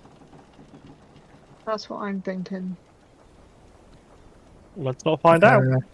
Yeah, let's not find out. Elias will remember the wrist device that. What was his name? Imlemir? Imlerus. Imlerus, that was it. Like they have like sending stones attached on wrist devices that they can communicate over long distances. Oh, How long? Long. probably further than we would like. Well, shit. So which direction can we see the smoke? So that is northeast of your position currently. Although you can't see any ships, you can just see smoke at this point. Maybe they haven't seen us. Maybe. Do we go north? I don't know if northwest would be a good idea just yet. North. Mm.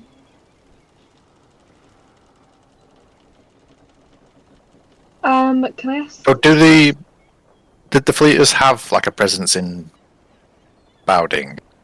They did, but it's nowhere near to the extent as in New Haringfleet. Do we know anything about Taizhou? Well, you know that they have a bank account Oh, in yeah, the they bank do. in Taizhou. Other than that, you know precious little. It's whether or not we head for somewhere where they might not have any ships, and therefore we might not get intercepted. Yeah, I think going towards the land here or something like a little. Try and find like a little harbour town, a little one that might be around this area here. Maybe. Yeah.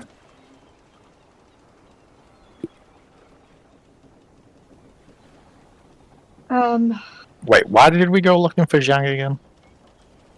Because I got a tip from in Balding, I got a tip to say that that's where they'd been.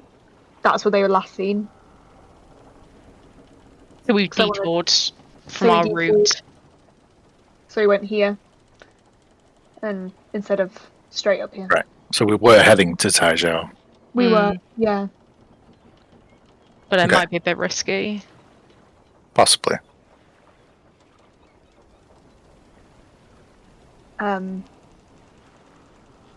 Yeah, I'd say just keep heading towards the land then.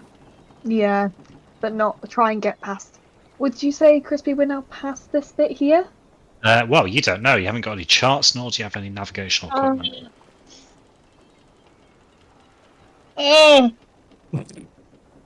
From my expertise of sea, how far do you think I've got? You would know that it all looks the same when you can't see land. In terms of hours, how long and how fast the ship is going. I'm getting technical here.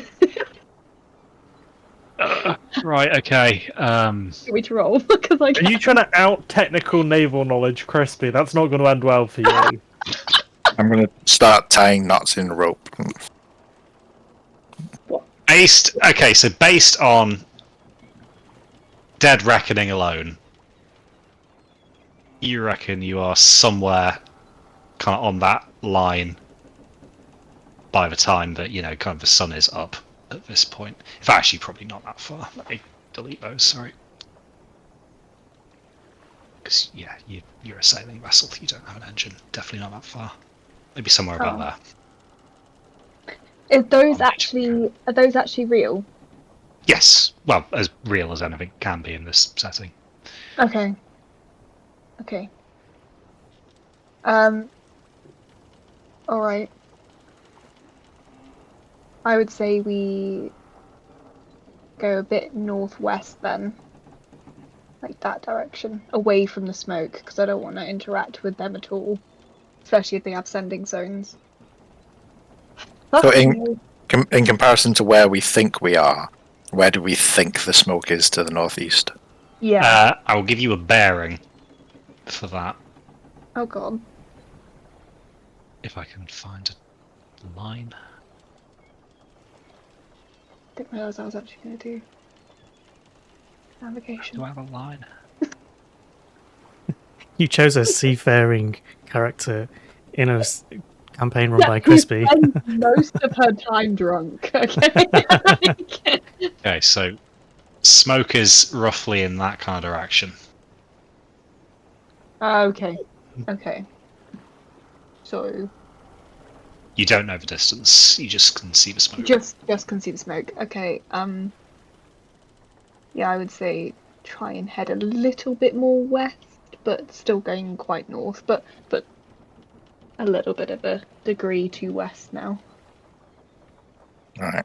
Let's make sure we have extinguished any lights and everything. Yeah, we did all that already, I think. Yeah, we did. Yes. Yeah. The light was taken down. Fairly In any way, it's sharpish. daytime, so if they see us, they see us. Okay, so Lima, you make a course correction and head a little further to port. Whilst the others kind of keep an eye on this smoke. And after maybe a tense couple of hours, the relative bearing of the smoke to yourselves gets significantly closer to kind of 90 degrees east, but you still no sign of a vessel.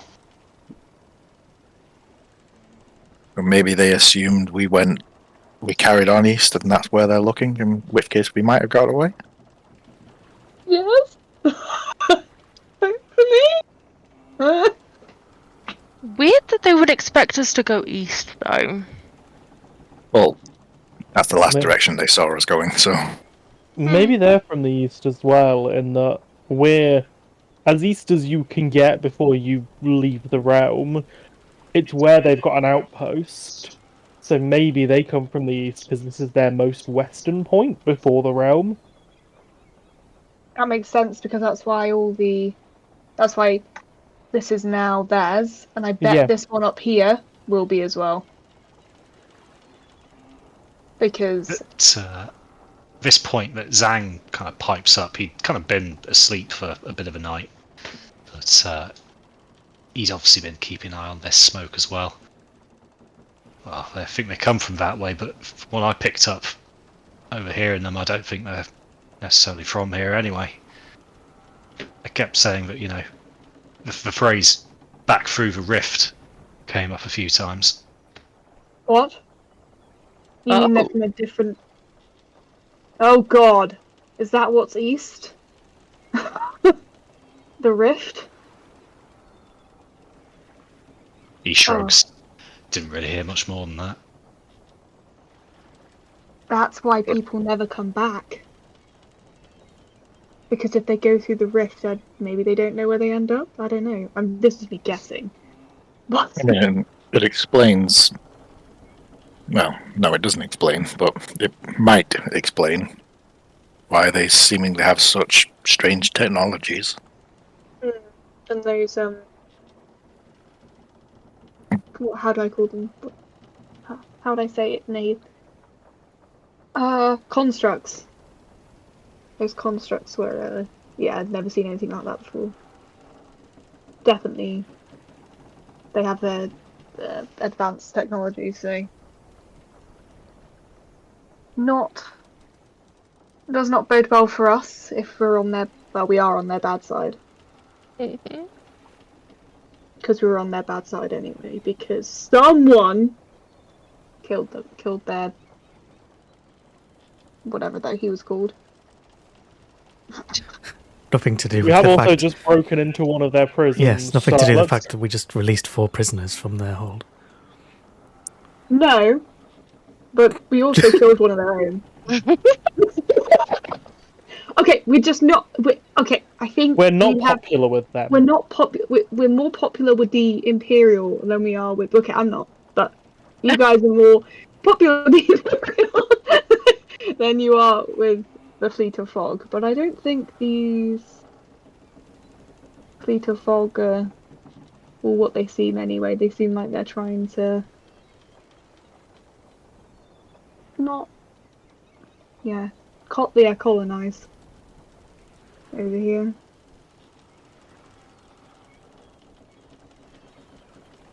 Well, the Empire still has numbers. And as long as these fleeters are, bound to the ocean, the Empire will have advantage of land-based forces. The worry is if they, for example, if we get to Taizhou and they are very much integrated, I'm gonna worry then.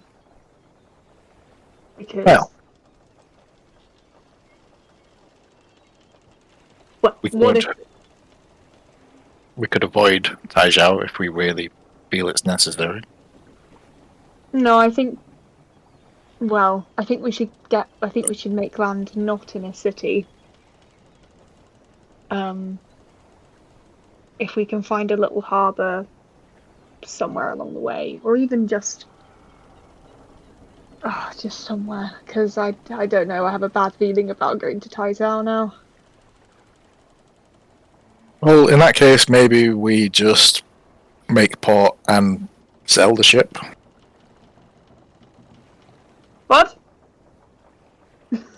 Well, I mean, she's pretty damaged as it is, and we've established that, well, we've made enemies of the fleet. They're going to remember this ship, and anywhere we go, they're going to, well, potentially not be very happy with us.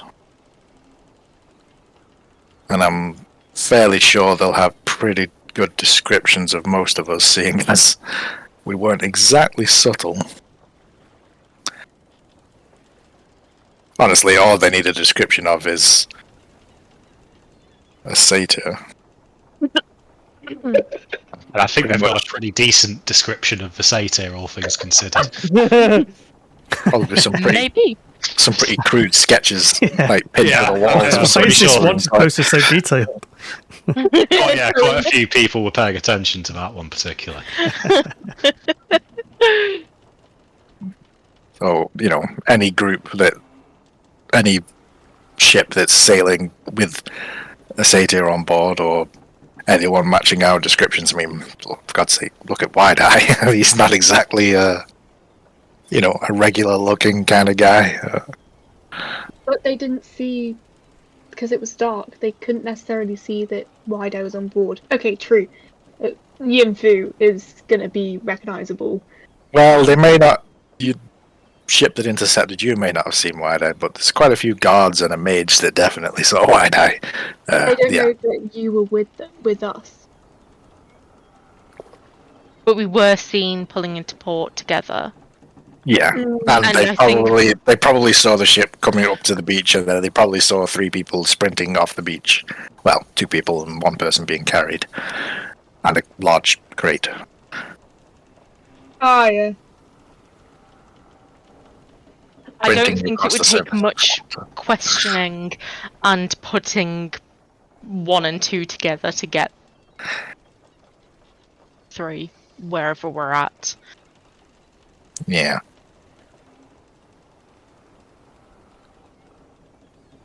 So you guys are saying I should sell the ship? Oh, We could burn it. Why Get the rid of the evidence. fuck would we burn it? rather than burn it, we could. What's the term? I think scuttle. I think that's the right word. Right, what? This is Elias saying it because he doesn't really know Navy terms. So. Dang, you don't want to buy a kind of hot ship, right? I think I'll pass on this one, if you don't mind. That's probably sensible. I mean, look, Zhang, you probably know better. I mean, piracy can't be going that well, especially with ships as advanced as that sailing the waters. Well, it's certainly harder. And that was my mistake. I tried to board one. Thought that if I took, my own vessel and another one, then we could, just outnumber it, and well, you see how that ended. They have more of those weapons on board, just tear chunks out of our ships. Okay. So I think piracy, it's gonna have to be in Imperial waters, but I mean, even the Empire's building more ships nowadays, or warships. I don't know, Lime, but I think the foreseeable future is going to be not on a ship. So we don't have to sell it, but wherever we're going, I think we're going to have to leave it behind. We could find a nice little cave for it. Just sawn it and then it's got no registered address. Yeah, no, we could find a nice little cave. If we can find a nice little cave, then sure. But I think Lime's looking very sad. She does. She understands, but she doesn't. She's sad. Well, at least you guys got to see the ocean. And Yep. I'm glad I was the one to lead you, but then also lead you into I should maybe point out as well that while we were picking up supplies, Elias picked up some powdered ginger, and that's why he's not vomiting right now. Amazing. I'm just sorry, Crispy. I'm just Throw that one in there, yeah. just throwing that one in. Yeah, that's true. Actually, yeah, it's rougher out here. It must be very good ginger you've purchased to get a full paragraph like that out without. Elias still has to sort of pause and like clutch his stomach every now and then. Look at the horizon just to steady himself occasionally. My only regret is that we didn't pick up any of that schnapps. Ugh.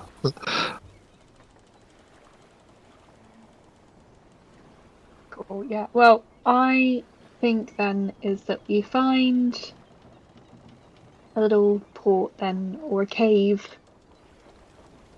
Put the bloody boat, and then we just make our way on foot, because I guess we're sort of safer on land now. Well, the question is, how far do we want to push it before we turn into land? Do we want to stay south of Taijao, or do we want to risk it and head all the way around?